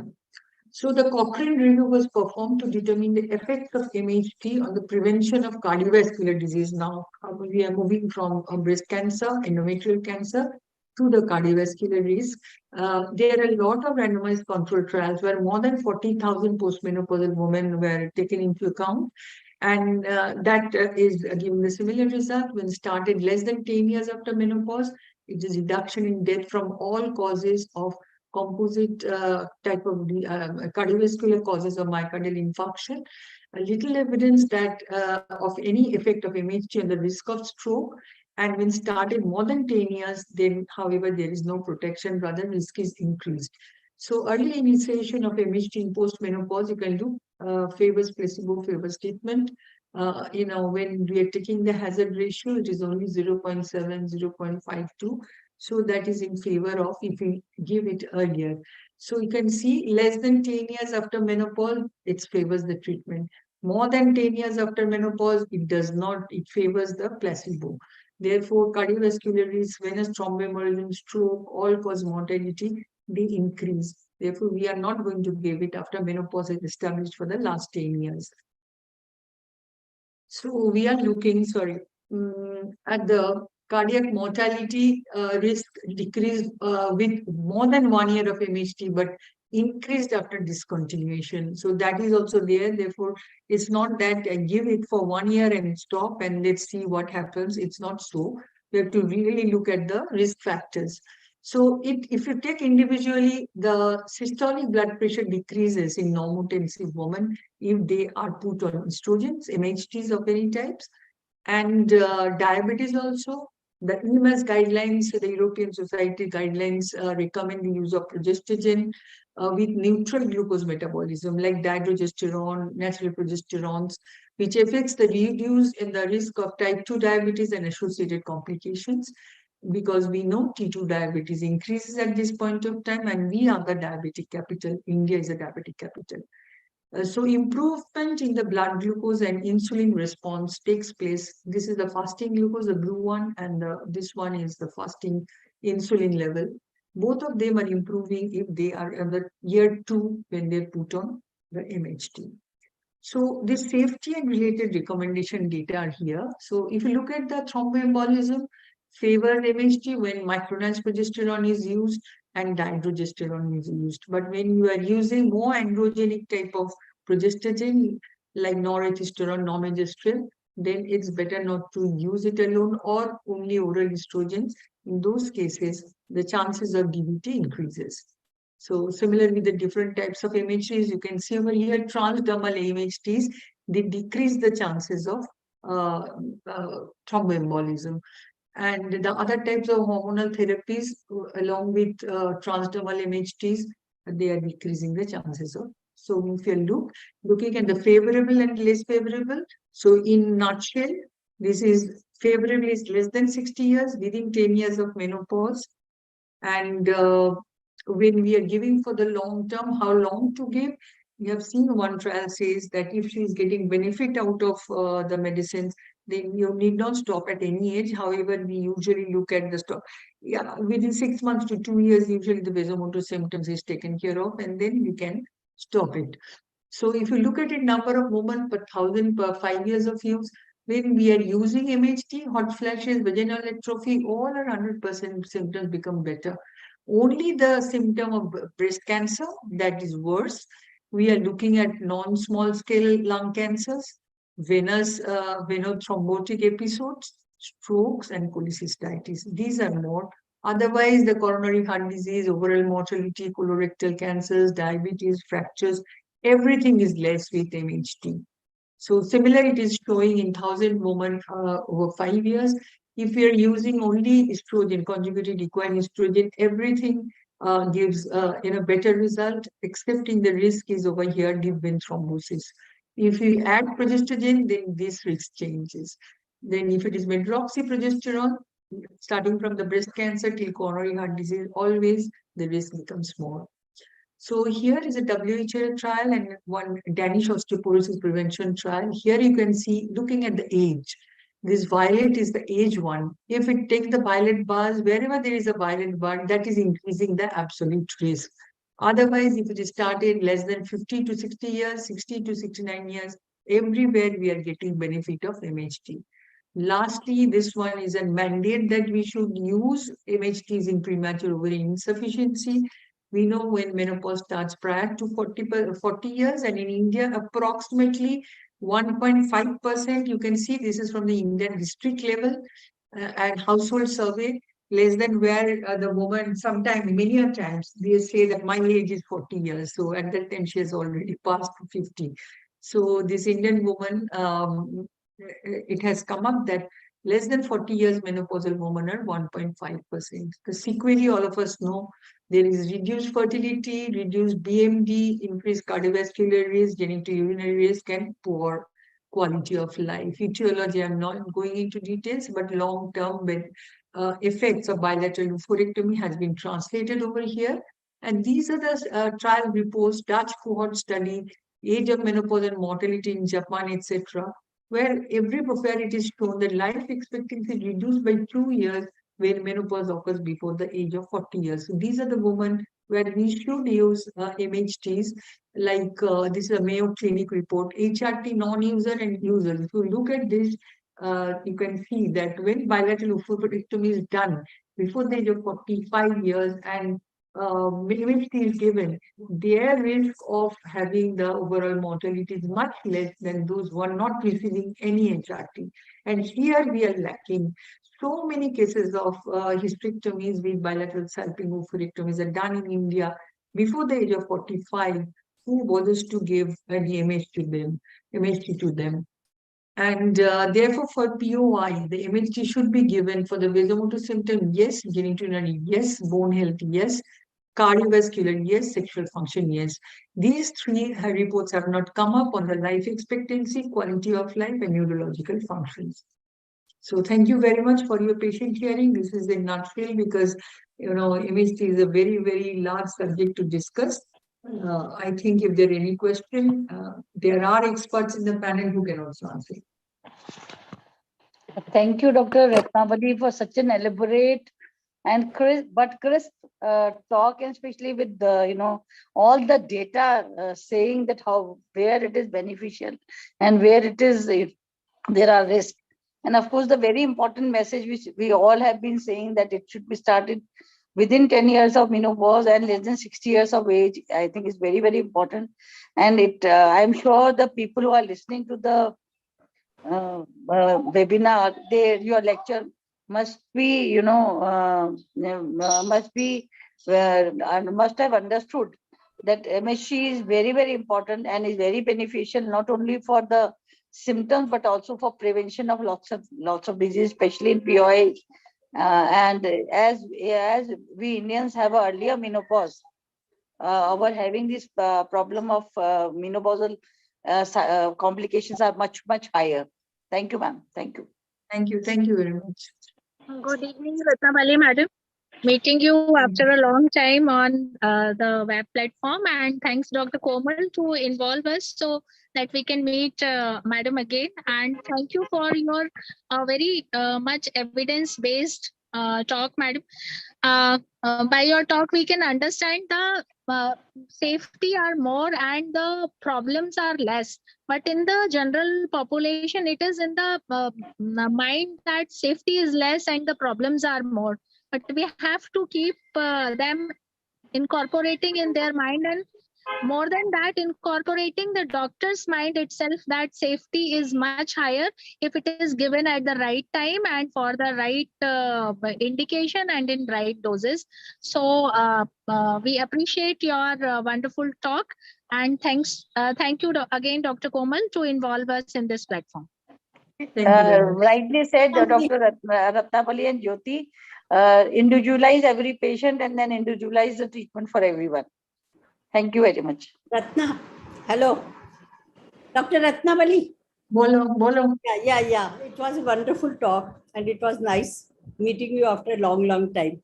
But as a past president of IMS and a spokesperson for the IMS, I think, should we give the message now, the complete assessment of all the women who come to us, or even if they don't come to us at the 40 years of age, for risk assessment for cardiometabolic, diabetes, hypertension. Every woman should be assessed for them, even starting from the family history of diabetes, hypertension, heart disease, or personal history of PCOD, or history of hypertensive disorders during pregnancy, which perhaps we are not taking during our routine history taking in women.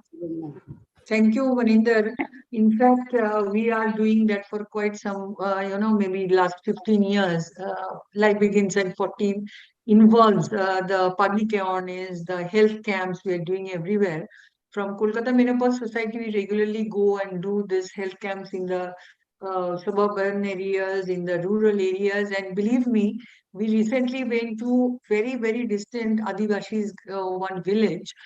And we did not find a single case of woman with any metabolic problem. Only two women had hypertension, moderate level, one diabetic. Excepting that, nobody had any hypertension, diabetes, cardiovascular problem, any breast problem, any genetic problem, nothing. They had mainly the skin problems. If you ask, did you have menopausal this, and they cannot remember at all. They're all working in the field. So the point is, we have to first segregate. Doing this sort of, from Menopause Society, we have to find out that in urban areas, suburban areas, village women working in the field, working in other areas at home, who are actually at risk. And we have to target those women. Suburban women are absolutely at risk. Even in the city, the women are conscious. They go to the gym. They do a bit of diet. Suburban areas, they do not do anything. All of them have got a very high BMI.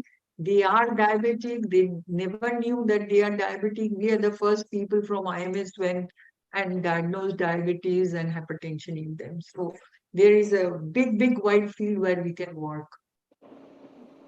Absolutely. Very well said. Talking about HRT, the first line we should be talking again is take previous history, because most of the gynecologists, they are not doing it. These personal histories, they should be taking it. So if we start talking, because when we are talking about these menopause hormone therapies, we should specifically enumerate them for them to know each and every history point which is important. And best wishes to Dr. Komal and Dr. Mandakini. Thank you very much for the invitation. All the best, wishes. Mandakini ma'am and Komal madam, both of you.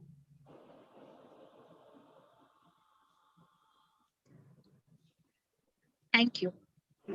Yeah, it was a lovely discussion and a great talk by Dr. Ratnabali madam. I think really practical points, so well highlighted everything.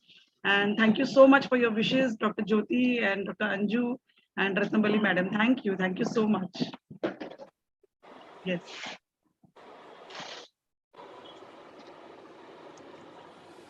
Our session 2, our panel discussion on medico-legal aspects of Obgyn. Our moderator for today, Dr. Manish Machve sir, unfortunately is not being able to make it. Sir is stuck in a medical emergency and he has asked to apologize because he just cannot make it. But Dr. Niranjan Chavan sir is going to be gracious enough to conduct the panel for us on behalf of Dr. Manish Machve sir. Our expert for today, Dr. M C Patel sir.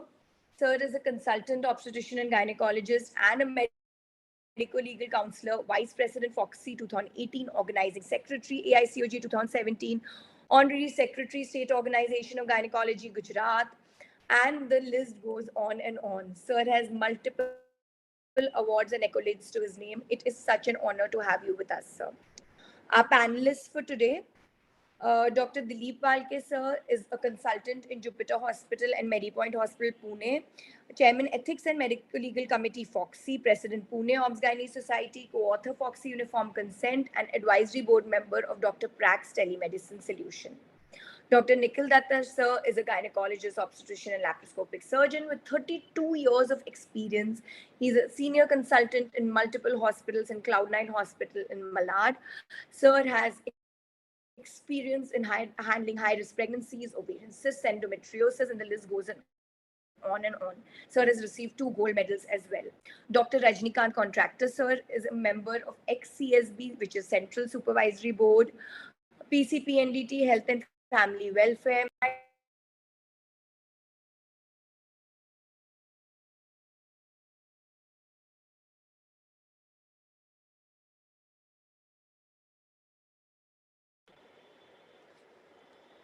I think I'm so sorry, I was muted.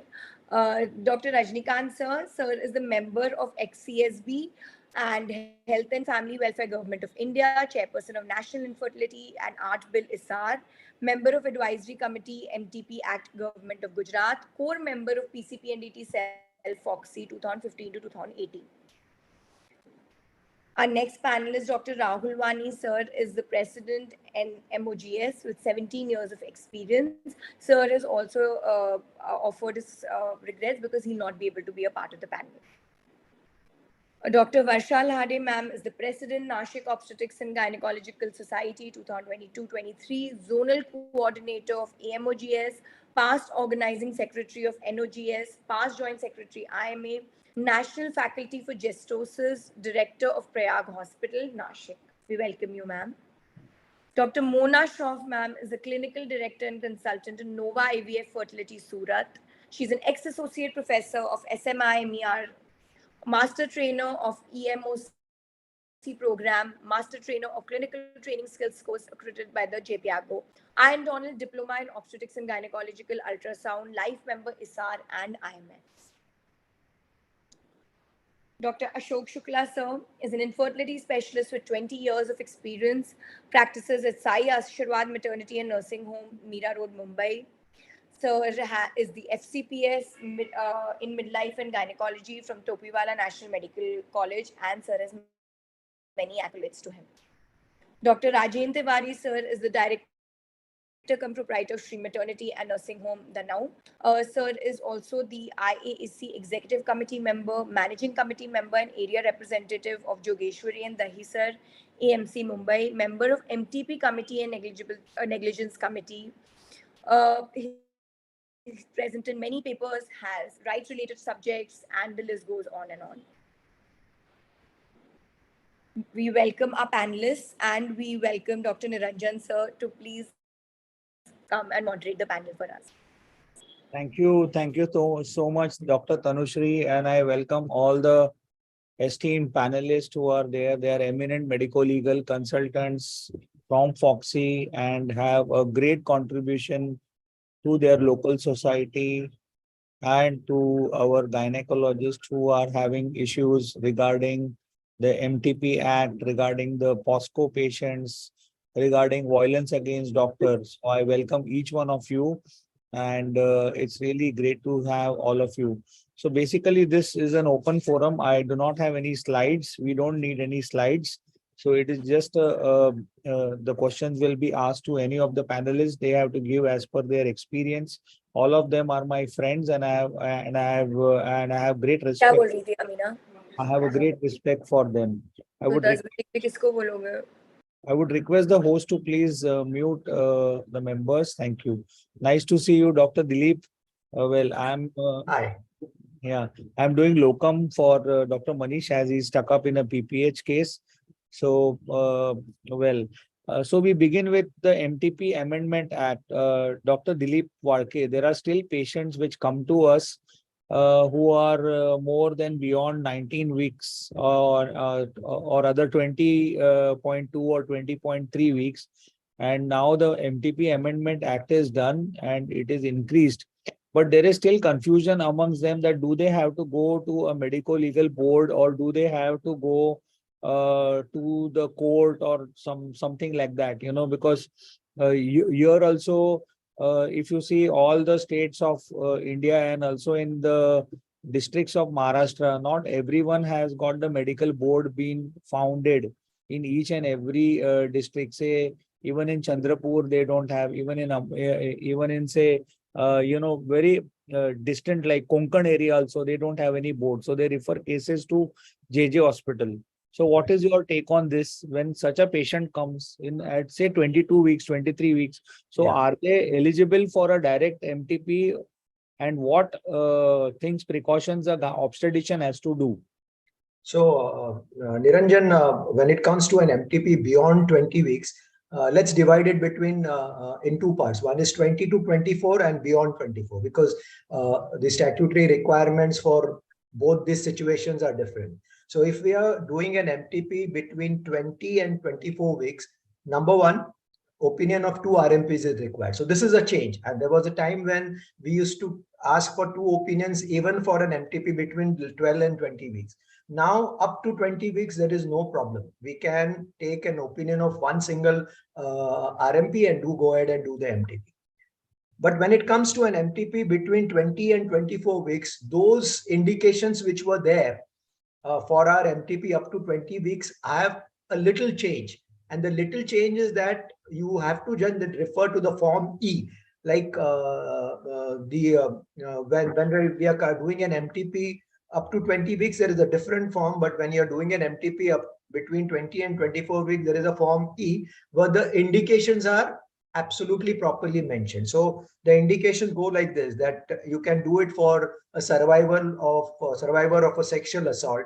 And if a rape victim comes to you, also not only you can do the MTP with filling the Form E, but you have to inform the police also. Of course, if it is a minor, you have to inform the police, whether it is a rape case or whatever, it is considered to be rape unless proved otherwise, and not even unless proved otherwise. It is supposed to be a case of rape under the POCSO Act, and you have to inform police. Then widow or divorcee. But now there is still a confusion. If somebody is in the process of divorce, can we do it between 20 and 24 weeks? Is still a confusion. Some case laws might tell us the answer. A woman with major physical disability, or a mentally ill patient, or fetal malformation that has substantial risk of being incompatible with law if the baby was delivered, or a humanitarian setting. Now, they have put this because this amendment came during the COVID time. So some special situation like a COVID, but that has to be humanitarian setting, has to be again explained. It has not been made clear. So this is about MTP up to 24 weeks. You have to You have to understand that MTP up to 24 weeks is allowed, but you cannot write failure of contraception as an indication after 20 weeks. And then when it comes to beyond 24 weeks, as you say that the problem is yet not resolved for peripheral doctors, the problem is resolved for, say, Bombay or Pune. In Pune, we have to refer them to a medical board in Sassoon Hospital, and the medical board gives them permission. But till today, such a permission has not been given to a private setup. What they do is when you refer the patient there, then they give permission, but they insist on getting the MTP done in a medical college. Actually, the act says that it can be done in a place where there is ultrasound facilities. That is the only thing that is mentioned in the act. So technically, it should be allowed in a private setup also. All we need to have is a sonography facility. Probably that is because they are talking about doing a termination of pregnancy after 24 weeks by putting in a needle and then injecting KCL or something like that. So this is what you have to remember, 20 to 24 and beyond 24. So my question, Dilip sir, is that do they have to go to the which they go to a gynecologist, but do they have to go to court? Now, if supposing the patient was in Pune or Mumbai, get a permission from the court. No, if this patient goes are referred to Sassoon, I'll tell you what is happening in Pune. If I were to refer this patient to Sassoon, yes. And if the Sassoon board feels that it has got substantial fetal malformation, now again, this substantial fetal anomaly has not been properly described. What is supposed to be substantial? So it is kept up to the whims and fancies of the people sitting on the board there. So if the board feels that there is substantial fetal anomaly, then the board can allow, and then you need not go to the court. So but say, sir, from 20 to 24, they need to go to court, or they have to, or no, they have to go to court after 24 weeks. Only after 24. 20 to 24, all you have to do is, if your center is registered, 2 RMPs signed, and see whether the indication falls within that. The onus of deciding the indication is up to the RMP. No need to refer to the board. Beyond 24 weeks, yes, go to the board. And again, things like a single mother who's pregnant after 24 weeks, or a rape victim pregnant after 24 weeks. Yes. Again, what they have said is after 24 weeks, it is allowed only for substantial fetal anomaly. So still, a rape victim or a single mother who becomes pregnant after 24 weeks, the board is not going to give permission. Still, you'll have to go to the High Court for getting a permission. There are certain lacunae still in the MTP. Should I comment? Yes, sir. Yes, sir. Hi, MC sir. I'm coming to you and I want opinion, because the first question is regarding MTP Amendment Act 2021, where it has been increased from 20 weeks to 24 weeks. But still there are gray zone, and still there is some amount of clarity to be necessity of for the hour by all you expert for Foxians. MC Patel was also the past the vice president of Foxy, and also the Medicolegal chair. Dr. Dilip Warke is also the chair of the Medicolegal. So they are all experts. So I want an opinion from Gujarat now, sir, and then I'll come to Rajnikant Contractor. So as far as this MTP Act amendment is concerned, very rightly described by Dr. Dilip, that if pregnancy is more than 24 weeks, and even if it is a case of rape victim, but if pregnancy is very normal, medical board has no power to opine. So in this type of condition, one has to go to Honorable High Court seeking writ petition for permission for termination of pregnancy. If it is less than 24 weeks and more than 20 weeks, then Dilip has described some categories. There are in those categories. Yes. Opinion of 2 registered medical practitioner enough to go for termination of pregnancy. Yes. As far as medical board is concerned, if I quote state of Gujarat, in so many districts of Gujarat, board is already formed, and few of our gynecologist friends who are working in private sector, they are also included in that board. So usually, as per this amendment, medical board will be constituted by 1 gynecologist, 1 pediatrician, 1 sonologist. They should be from government part.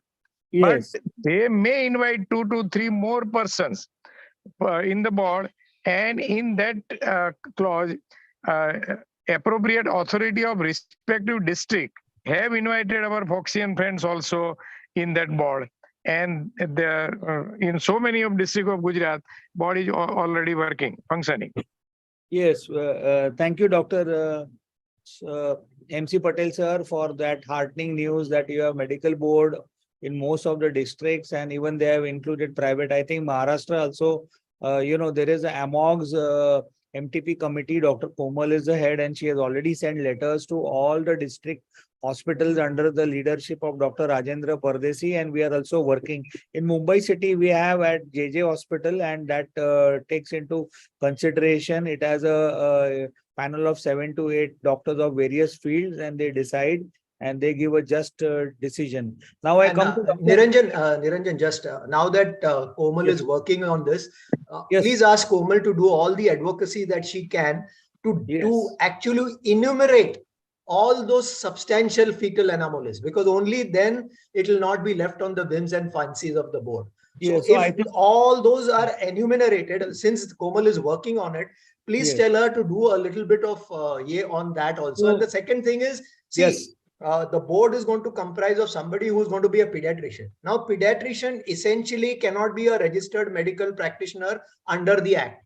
So whether an MTP can be done or not, cannot be done, whether it is safe to do an MTP in that center is going to be decided by someone who is not an RMP under the MTP Act. So this also needs, this is going to need a lot of advocacy, because my take is that the board should include only gynecologists, and it cannot be decided by a pediatrician that whether the MTP can be done or this case. They usually have a radiologist, but that is going to be a little difficult. I understand. Dilip, it was amended in Lok Sabha that how board will constitute. So gynecologist, pediatrician, and sonologist will be there. If at all we have to go for any change, then again there should be amendment in Lok Sabha. Exactly. So it will remain. But we can do that as it is invited in Gujarat, in all other states. Government may invite some gynecologists from private sector in that board, and it will be sufficient, I think. Yeah. So this point is okay, well taken, because that's going to be need a lot of advocacy and change in the Lok Sabha itself. Okay. But Komal must try for a list of all. Absolutely, she's working. If she needs, I can send you across the list of all the substantial fetal anomalies, which if it is a total list, and at the end you can always write that this list is not comprehensive. It is not totally inclusive. There can be a different congenital anomaly. So that from AMOGS and from Foxy, one letter should go to the government of Maharashtra or to the government of any other government. Any help is needed, please contact us, and we will include all the suggestions by Dr. Dilip Warke, Dr. Rajnikant Contractor, Dr. M C Patel sir, and even Rajendra Pardesi sir, and all those. Nikhil Datar, who has also been a proponent, he was supposed to be here, is going to join us shortly. So all these things can be put on paper, and this is the list where you should allow patients to undergo MTP, where a reasonable confirmation of the test has been done of that particular anomaly, and it should be certified so that the patient doesn't have to suffer. So I come back now to Dr. Rajendra Tiwari. Can you hear me? Yes. And Dr. Rajnikant Contractor, I want your opinion regarding the patients who come for MTP. Now, some of them have actually come at, say, 12.4 weeks, 12.5 weeks. They have been referred from a private center where they can't do, or they have been referred to a tertiary center or a large multi-speciality hospital, and they come on 12.6. So whether that gynecologist should do an MTP, or whether that MTP as per the MTP Act, or they should call this patient after 4 weeks or 5 weeks for a second trimester termination. What is your opinion on this? Rajendra sir, and then I will go to Rajnikant Contractor. What I mean to okay, Dr. Rajendra, please let me speak. Yes, My opinion that once the patient comes at suppose it is at 12.5 weeks, right? So you can terminate, right? there is no restriction on the part of that you cannot able to terminate. Yes, if she's a minor and then unmarried girl. So as for the Palke sir and Dr. M C Patel sir says, you should go for the whole procedure like do the inform the police, etc., etc. That is a So that we will come to that later, sir. What I'm saying is okay, 12 but you point- can do one Yes. line. My one line answer should be that you can do the termination of the pregnancy. No Sir, problem. now if it is 12.6 by dates,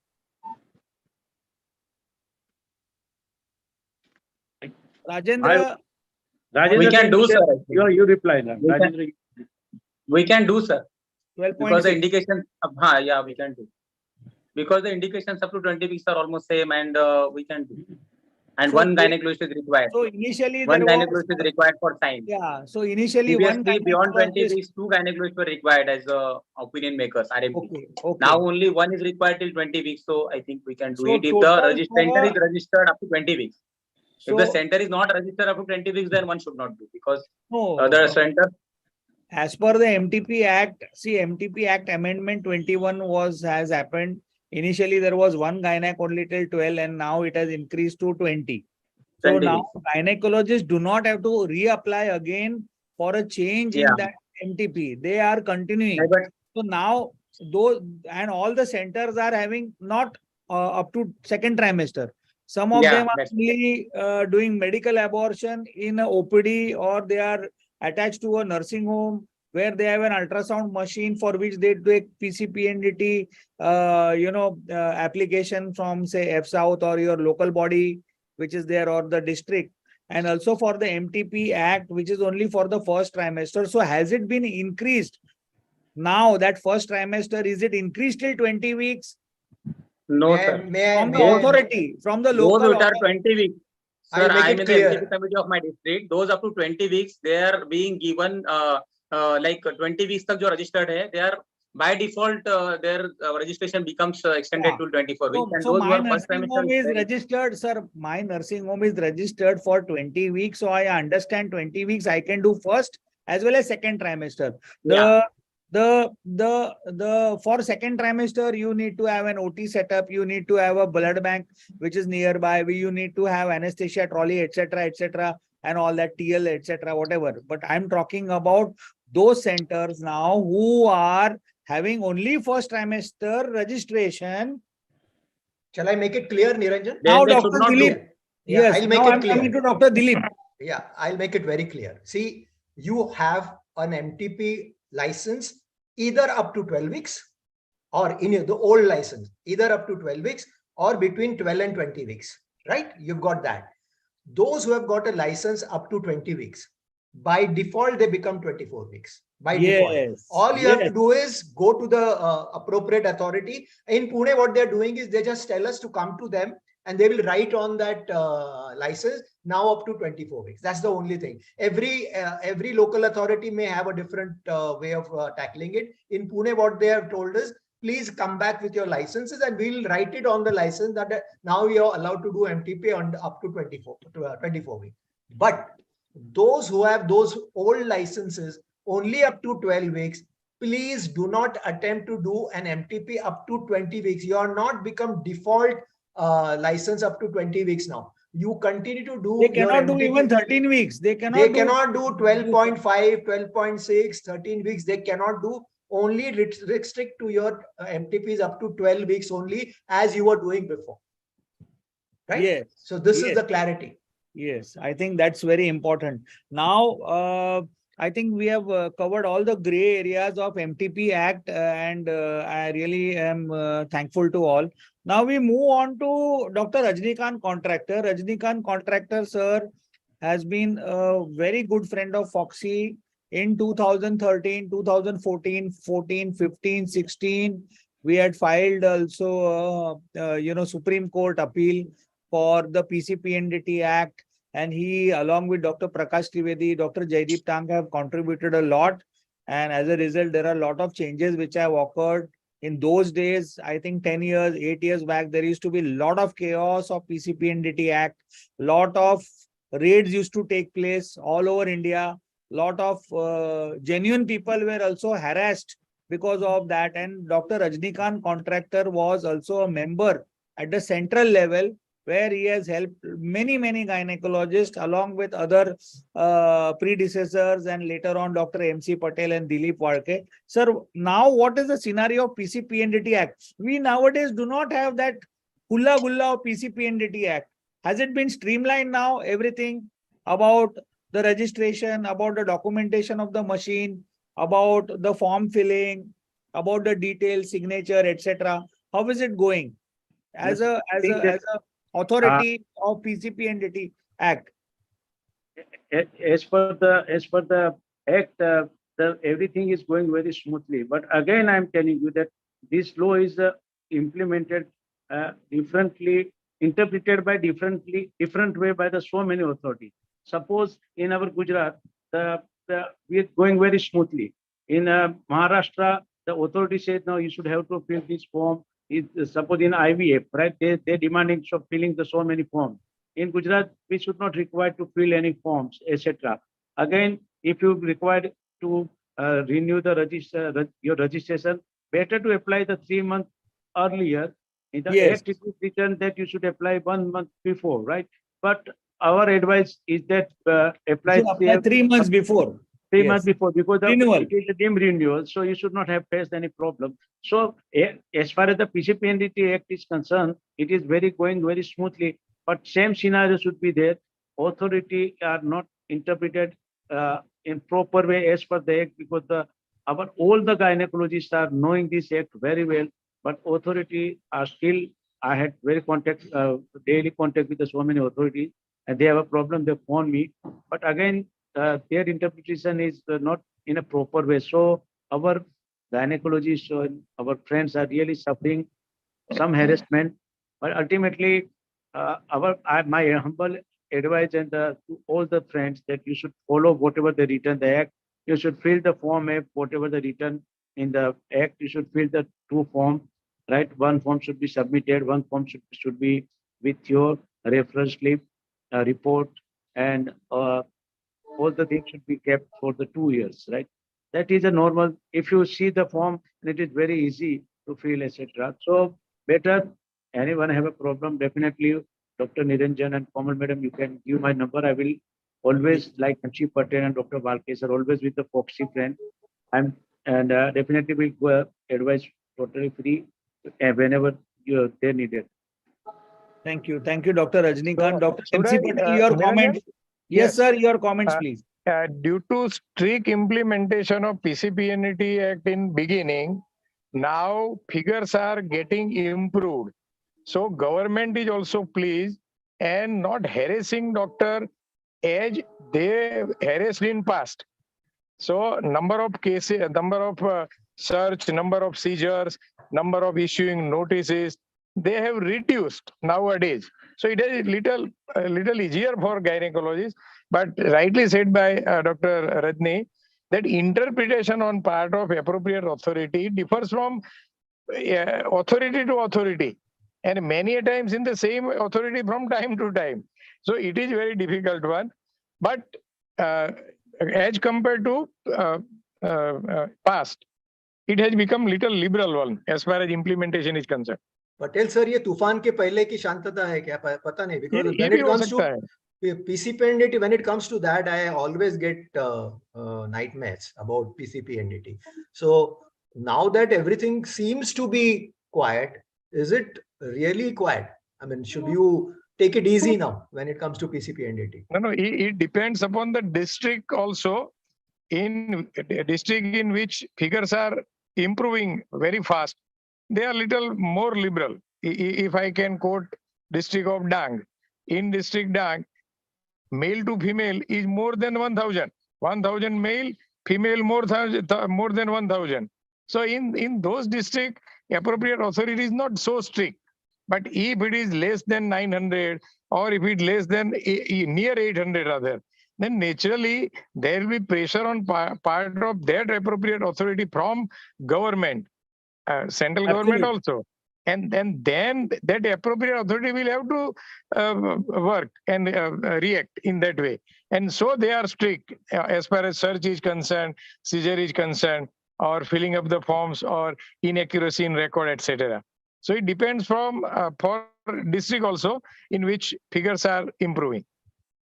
No, absolutely. I think a lot of efforts have been taken by Foxy, and I would like to thank Dr. Rajnikant, Dr. Dilip Warke, and MC Patel sir, and all, and of course Dr. Jaideep and Prakash Trivedi sir. I think he was at the helm of affairs, and a lot of efforts were done.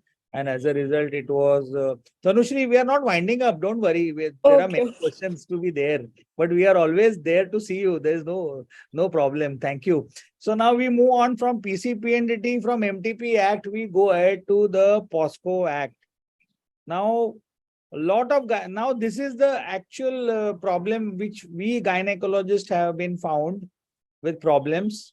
And the next question I will deal with murder 302 charge and 304 charge, which Dilip Warke would also, briefly tell us about. There is one case going on. But before that, sir, we would like to come to POSCO Act. Welcome, Dr. Varsha Lahade. We can see her. She is also from Nasik, a very important person in Foxy, the president of Nasik Obstetric Gynecological Society. She is also the chair of AMOG's, medico-legal committee. We also want her opinion. So coming back to the important POSCO Act, sir. Sir, MC Patel, I want you to tell what are the experiences which you have got in your 35 to 40 years of practice, especially in the last 5 years regarding POSCO Act. Please shed some light.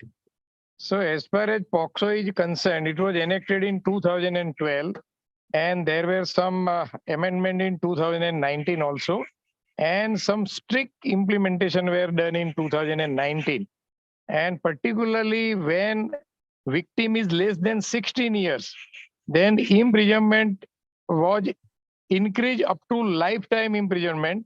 And if she is less than 12, then imprisonment up to lifetime, and many times death sentence is also avoided in this type of situation. So these were the amendment in 2019. But in total, as far as POXO Act is concerned, and we gynecologist friends, when we are dealing with this type of cases, irrespective of whether she is pregnant or not, during our history taking or during our examination, if we come to know that she is a victim of sexual assault and she is minor, less than 18, we are under obligation to inform police or CWC, that is Child Welfare Committee. It is very much must. And under section 21 of POXO, if we fail to inform, then there is a provision of 6 months imprisonment, and no gynecologist can afford that. So that is why we should be very careful, very vigilant whenever we are dealing with any case less than 18 years of age.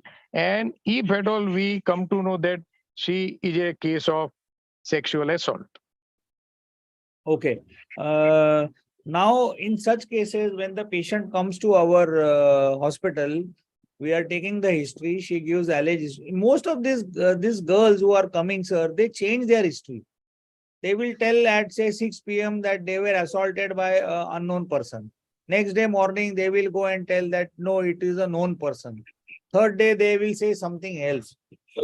So this change of history also is very important for us to understand, and because sometimes they are tutored by their guardians, whoever is there, or they are probably in fear to express because of the psychological trauma they have undergone and physical trauma which they have undergone. So how do you deal with such statements which change? Dr. MC Patel, sir. Yes, sir. It is to me, yes. So it doesn't make much difference as far as legal proceeding is concerned, because whichever history she gives, but on examination or on our interrogation or finding any evidence that it can lead to prove that it is a case of sexual assault, then it is enough, because it is all likely that she may change her statement. But changing that statement, that will be a purview of police to interpret and to arrest that very person who is accused. So it doesn't mean, but as far as our role is concerned, we have to opine whether she is a victim of sexual assault or not.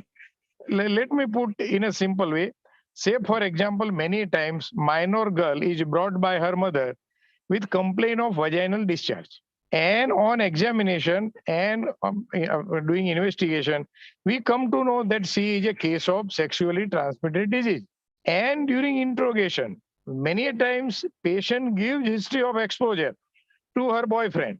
So even if she has not complained, her mother has not also complained, but during our course of our examination and course of our treatment, we come to know, or we came to know, that she is a case of sexual assault, then we have to inform police. So this is very tricky situation. It is not necessary that she should be pregnant or not. She is not pregnant, then also she could be a victim, and we Yes. have to inform.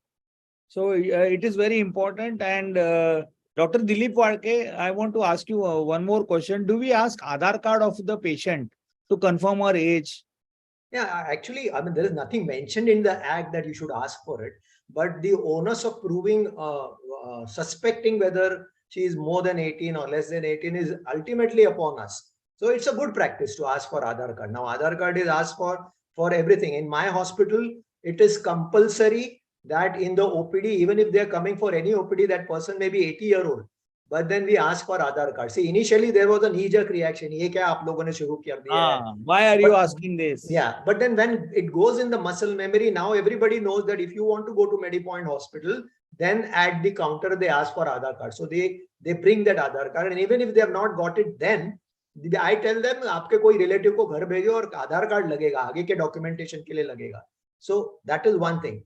And another thing that I want to add about the POXO Act, even if somebody comes for your antenatal care, she is married, but she is less than 18 and she came for antenatal care, it is your duty to inform the police, because when she became pregnant, she was less than 18 years of age. Even if she is 18 years and 2 months by age, but she is 5 months pregnant, it means that when she became pregnant, she was less than 18. So that is rape, whether she is married or whether it was a consensual sex. Your duty is to inform the police. Now, it is very easy to say for me or you to say, because we are practicing in Pune and Mumbai. But what about those of our Foxy members who are practicing in periphery, where marriages before 18 years of age is very common? So now this is a problem that we have to fight. So Foxy level, we have to fight for this, that how can you inform police for every antenatal case where the lady is going to be less than 18 years of age. So these are some of the problems that we at the Foxy level will have to fight out. And MC Patel is there. Rightly said by Dr. Dilip, because as far as POXO is concerned, irrespective of her marital status, if she is less than 18, it becomes a case of POXO, even with her husband. So there are so many districts in Maharashtra, in Gujarat, and in other states also, where early marriage before 18 years of age are common. And in this type of situation, many a times, patient is brought by the relative for antenatal checkup, not for termination of pregnancy or nothing. Antenatal checkup, many a times for delivery, for cesarean section. But in this type of situation, whenever you found that she is less than 18, or if she is more than 18, but at the time of conception, she was less than 18, then also it becomes a case of POXO and you are under obligation to inform police. But in recent judgment, of course, I am waiting for that copy. But in Supreme Court has a very good observation that if marriage life is more than 1 year and patient is minor, then doctor need not to inform police. But I am waiting for the copy of that judgment. And if it is there, then it will be some relief to our Foxian friends.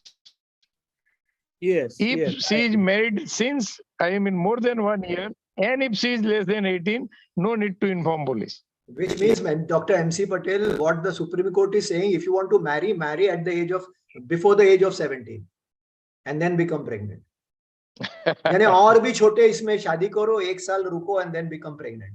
So Yes. I mean, this is going to be a little confusing. That is the No, dichotomy as of far as Dilip, Ah. marriage the before judgment. 18 years.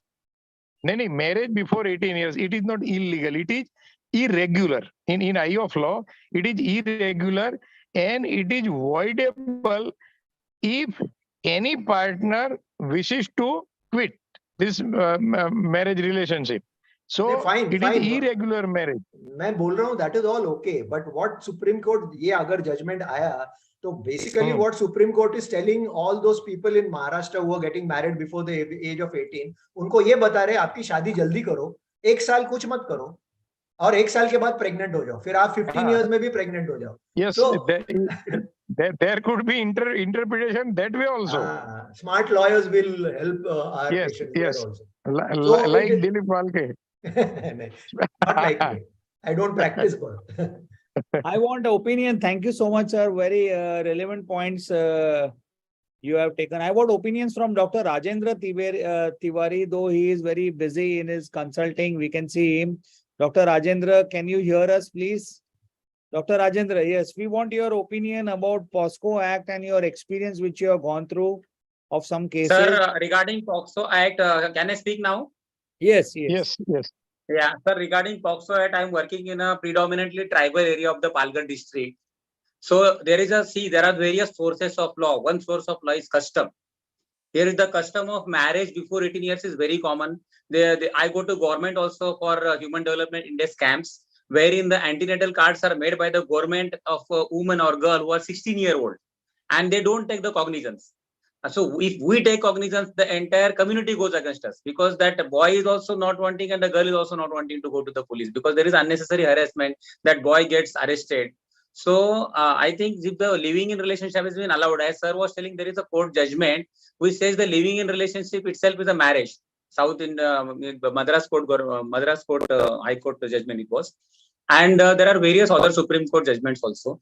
So the custom and law and whatever the ongoing processes, because even if you inform to the police come, they take the statement and they close the file. They don't move the file ahead. Because so many cases are coming to us. So now my question to the esteemed panelists is, if the patient goes to a government setup, another government setup, and another gynecologist, and she comes to me, a fourth gynecologist I am sitting. So is it my duty to take the cognizance, or already the government has seen which is a superior authority, they are not taking the cognizance? So is it how much onus I have to take the cognizance? You have the onus. Government will declare it. You have the onus, because I can tell you of one case wherein. Yeah, please, my MC sir, please go ahead. Yeah. No, you continue, then I will.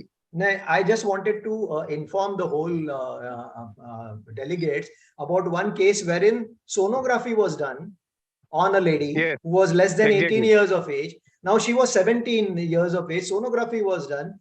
Sonologist ne inform nahi kiya. Then it came to another sonologist. That sonologist also did. Usne bhi inform nahi kiya. Then she comes to a gynecologist. Gynecologist informed the police. Now the police is after these two sonologists also. So अगर आपने inform किया, your duty is to inform.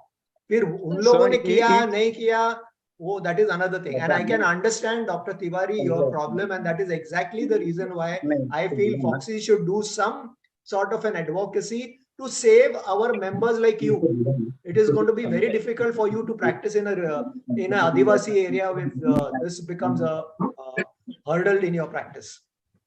So Dilip, a story which you narrated, it happened in city of Mumbai only.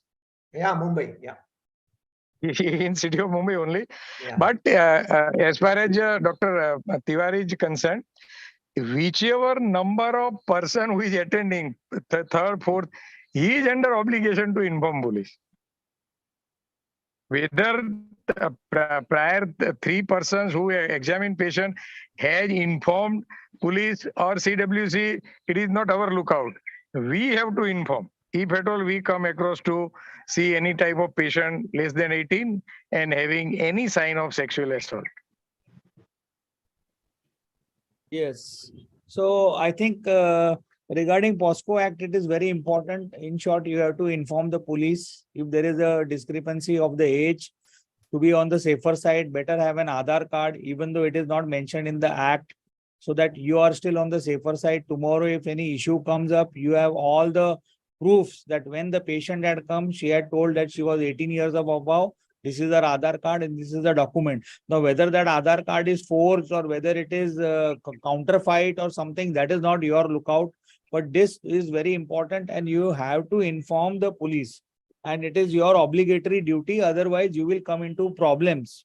Now we move on to the most worst scenario which a gynecologist is facing in Maharashtra. Most of you might be knowing the case. It is regarding a matter which has come to light where a maternal mortality has occurred and the police have put not attempt of murder charge, but the charge of murder.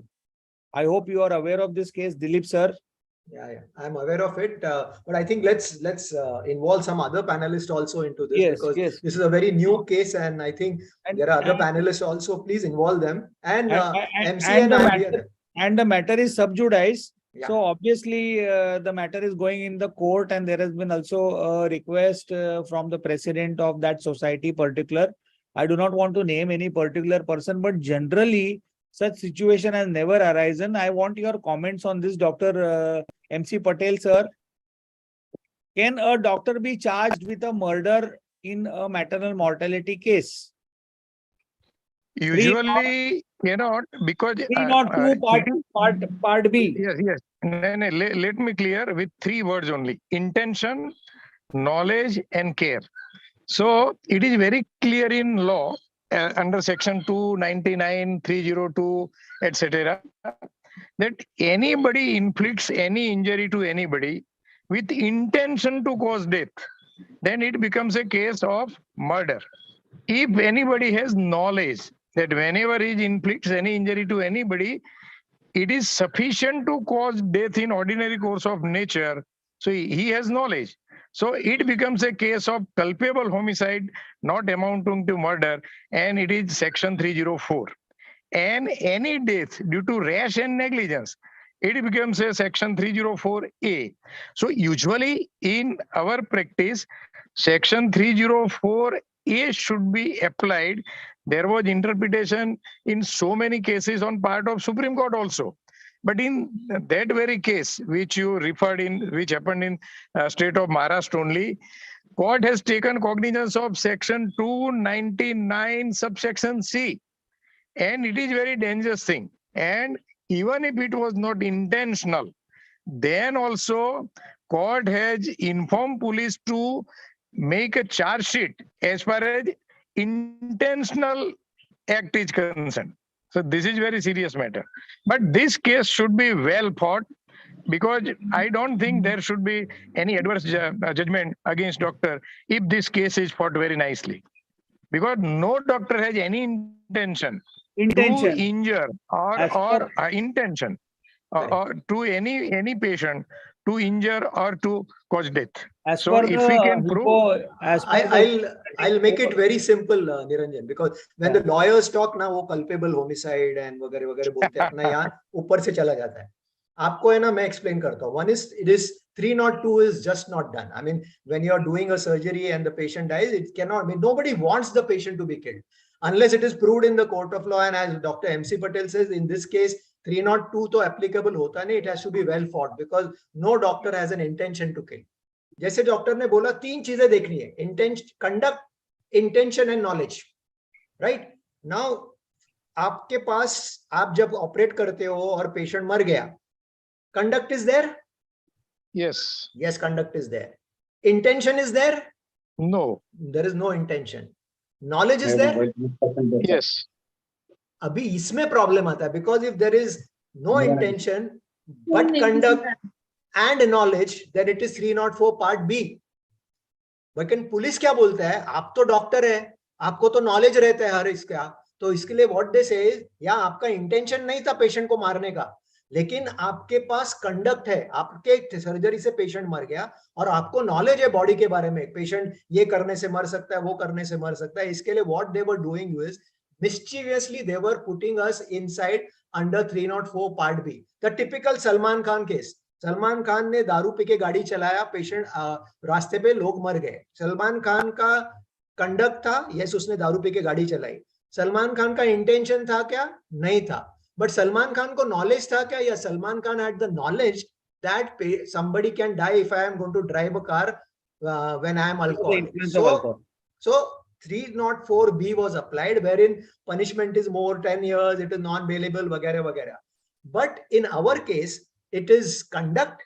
There is no intention. We are only knowledgeable about the anatomy and physiology of the human body, but we had no knowledge that hum ye surgery karenge to patient mar jayega. So this is the catch, and every time somebody gets arrested under 304 Part B, please contact people like Dr. M C Patel or Dr. Gitendra Sharma or anybody from Foxy level. We can talk to the policeman and impress upon him that if at all you want to arrest the doctor, it is under 304 Part A, which means it is bailable and you will get the bail from the police station itself and you will come back home. 302 to lag hi nahi sakta because there is no intention. Yes. But unfortunately, 302 has been put as per the judgment in this case. Sir, ये होते रहता है, and that is the reason why the strength of Foxy is what will work here. हमारे कोई member को 302 अगर apply किया, तो we all are there at 2 a.m. in the morning, we will be there and we'll rush to help. Absolutely, absolutely. So we are helping the Foxy member in that situation. Dr. Gitendra Sharma is the present medico-legal consultant also and the vice president. So we have taken his opinion. There are other opinions also which are there. I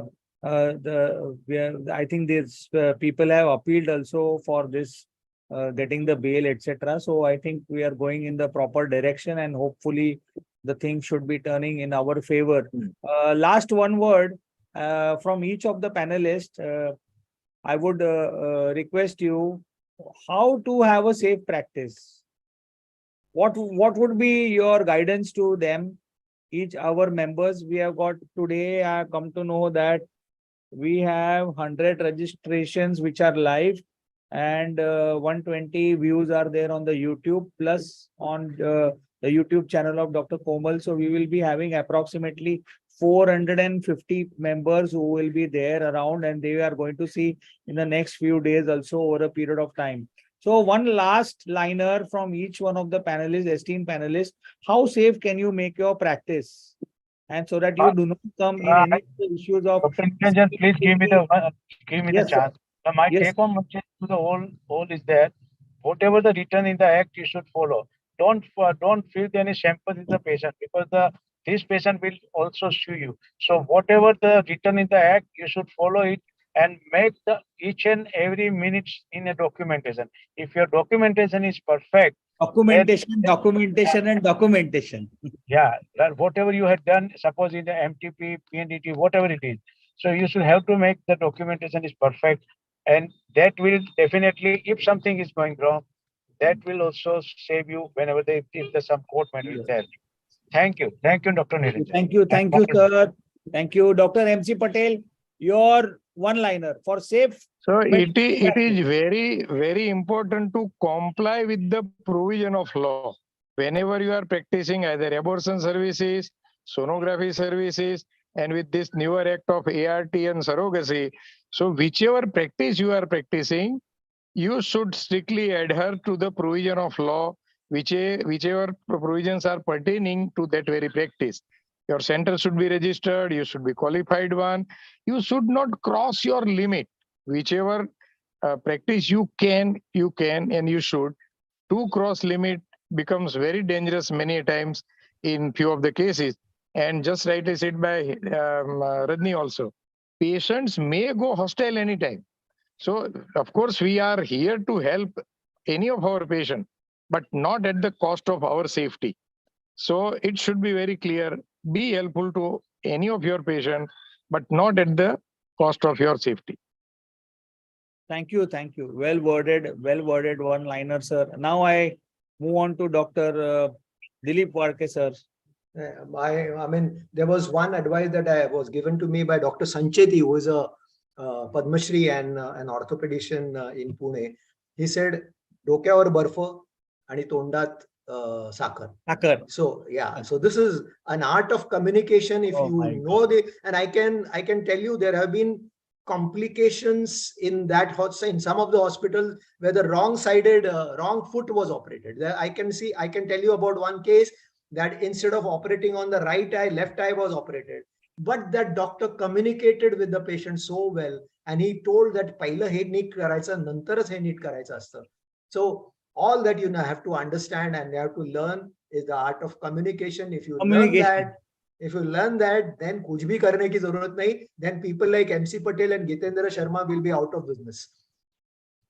अगर हमारा communication अच्छा होगा. But otherwise, अगर अपना communication ठीक नहीं है, and if you are not following the protocols and you are not following what Dr. Rajnikant Contractor told us, that you are not following the act, you are not following the protocols, you are not doing safe practice, then in that case you have to have the numbers of Dr. MC Patel and Dr. Gitendra Sharma. उनसे दोस्ती करना बहुत जरूरी है. Thank you. Thank you so much. I think it's very important. So documentation, and documentation. Communication. Now we say that communication of documentation and documentation of communication also. So Dilip, we go like this. There are three things not to end up into medical legal problem. One, court and law expect from us foreseeability. So you should anticipate certain things. Say, for example, if you are dealing with a case of central placenta previa, naturally one should anticipate that she may go into PPH. And she may require blood transfusion. Yes. She may require obstetric hysterectomy also. So accordingly, you have to counsel the patient, and whatever you have done, you have to record. You have a document, and so if your documentation is proper, so when you counsel patient, it becomes a communication, and when you take signature on consent paper, it becomes a documentation of your communication. Because in famous case of C. Jaipal Reddy versus Padmini Velluri, National Commission has very specifically mentioned that consent is not mere piece of paper where patient has to sign or relative has to sign, but it is a very important document of your communication, of your counseling. So whatever you have communicated, whatever you have counseled, all these points should be entered in consent paper, and then patient has to sign. And if you have taken consent like this, you are safe. So once you take signature on consent paper, it becomes a documentation of your communication. And when you offer all those paper in court of law, it becomes a documentation of your communication. So it is very important. Communication, documentation of your communication, and communication of your documentation. So really, Niranjan, the last word is, if you really want to put the Dr. MC Patel and Gitendra Sharma out of business, all you have to do is go on www.foxy.org, download the Foxy Uniform Consent, and start using those consents and start counseling with the patient as per the points mentioned in that consent, and then that is enough. Right? Yes. And There is a book, just to mention there is in a a brief, book which has been authored by Dr. Dilip Warke, Dr. Hitendra Sharma, Dr. Gitendra, and all basically Dr. Nikhil Datar, myself, and MC Patel. Niranjan, yes, on sir. Foxy website, Foxy uniform consents are available. Dr. Yes. Nikhil Datar, Mumbai, Dr. Dilip Walke, Pune, and myself, Dr. MC Patel, Ahmedabad, we three people at the time of Dr. Alpesh Gandhi's presidency have prepared almost 30 different consents. Say, for example, cesarean section, hysterectomy, abdominal, vaginal, endoscopy, termination of pregnancy, medical method, surgical method, consent for anesthesia, consent for blood transfusion, consent for even normal labor, we have also prepared. And when you are referring patient to higher center, we have taken that part also into consideration. And we have taken page of famous case of Samira Kohli versus Prabha Manchanda. So whichever valid criteria for any consent to be valid, criteria laid down by Supreme Court in that case, we have taken consideration of all those points, and we have prepared this consent in two parts. Part one is information, and part two is undertaking on part of patient. So once you get it signed, everything is written in that consent in detail, because Supreme Court expect from us that consent should be operation specific or procedure specific. It cannot be blanket consent. So thank you so much. I can go on and on. When you give a mic to medical legal consultant, he doesn't leave the mic. Remember that. Because, because they are true friends of Foxy. They are true friends of gynecologists. Always remember, in your area of practice, in whichever area you are practicing, always have friends in medical legal fraternity, in the police, in the administration, in the bureaucracy. And Dr. Nikhil Datar has arrived just at the end when we want him, when his name came. He has come, and I'm really grateful to him.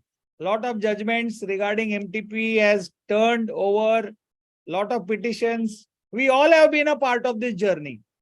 And Nikhil Datar is our face, not only in MOGS, but in Foxy. And we are very proud of all of you members who have been there. Nikhil, I hope you might be hearing this.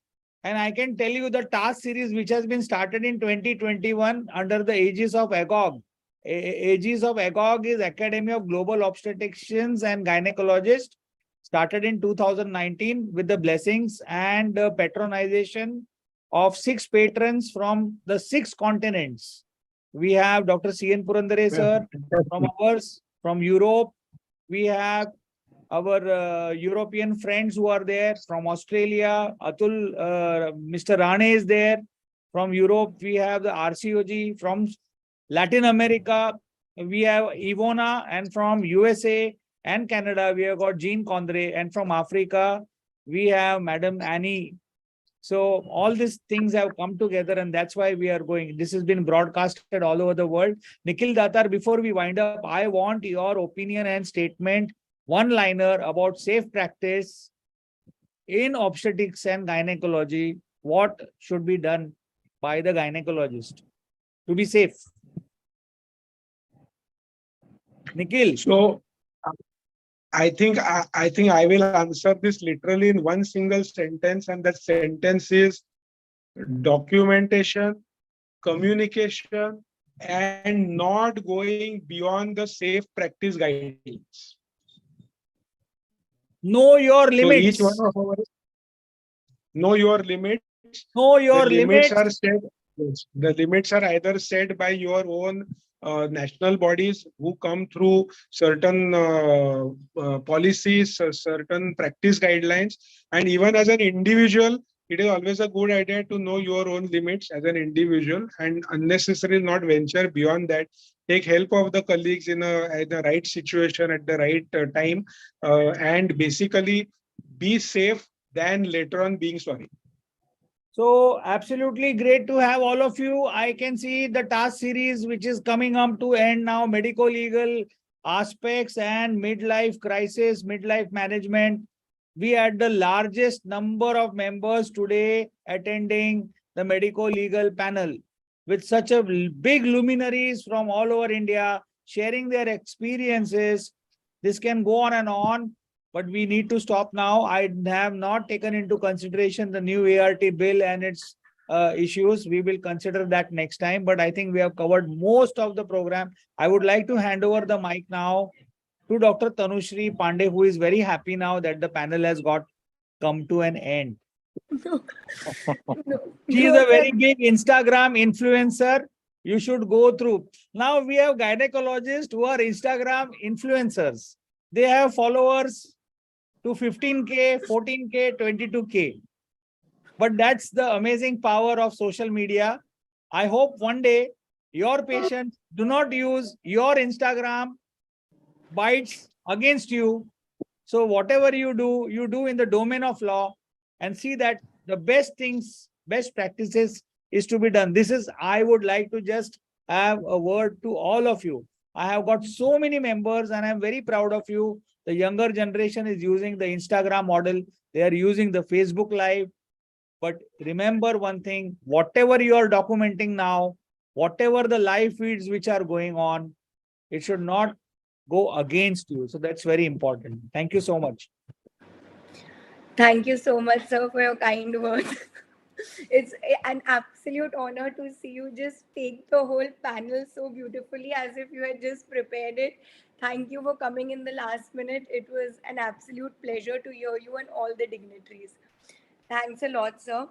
I especially take this opportunity to thank all the dignitaries who've been taking out time today and have been a part of this Task M series. Komal ma'am is slightly caught up in an emergency, and that's why she has not been able to wrap up. But sir is with us, and on behalf of ma'am, I just want to thank all our dignitaries, our chief guest, Dr. Suchitra Pandit ma'am, our guests of honor, Dr. Mandakini Megh ma'am, and Dr. Pushpa Sethi ma'am, and all our other dignitaries. Thank you so much for taking out time this evening and making this such a success. Thank you. Thank you. Dr. Komal, you're traveling. Would you like to say something? Yes, I'm on my way and I'm really happy. Thank you so much. It was a lovely panel. I was glued to it, listening it while I am on my way. And thank you so much, Dr. Dilip Parke sir, Dr. M C Patel sir, Dr. Nikhil Datar for joining in, Dr. Rajendra Tiwari, Dr. Rajnikant Contractor sir, and Dr. Varsha Lahade who joined. And last minute, Dr. Niranjan Chavan, you have done wonders.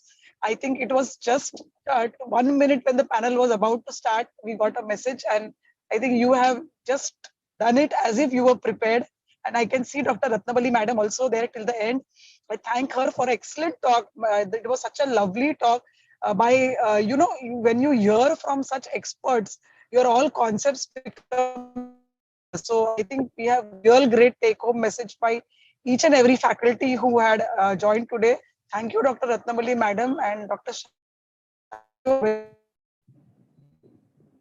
So I think we have network issue here, and I would also like to see, I can see Maninder Ahuja. Hello, ma'am. He was my vice president when I was a chair about 10 years, 11 years back. Dr. Rajendra Nagarkatti, a very busy practitioner and the clinical secretary of MOGS, the past chair of Midlife Crisis Committee. And of course, I would like to thank all of you. Tanushree, also, you are doing wonders. Thank you. And last but not the least, the audience who have made this possible. And we have the Shield Connect, the faculty who have been there, the Shield Connect team. All of them have been amazing. We have been having an amazing journey. So see you soon. I also welcome you, all of you, to AICOG Mumbai 2025. We will be rocking in Mumbai. And we will see you soon there also. Thank you so much. Bye. Have a nice. Thank you, sir. Thank you so much.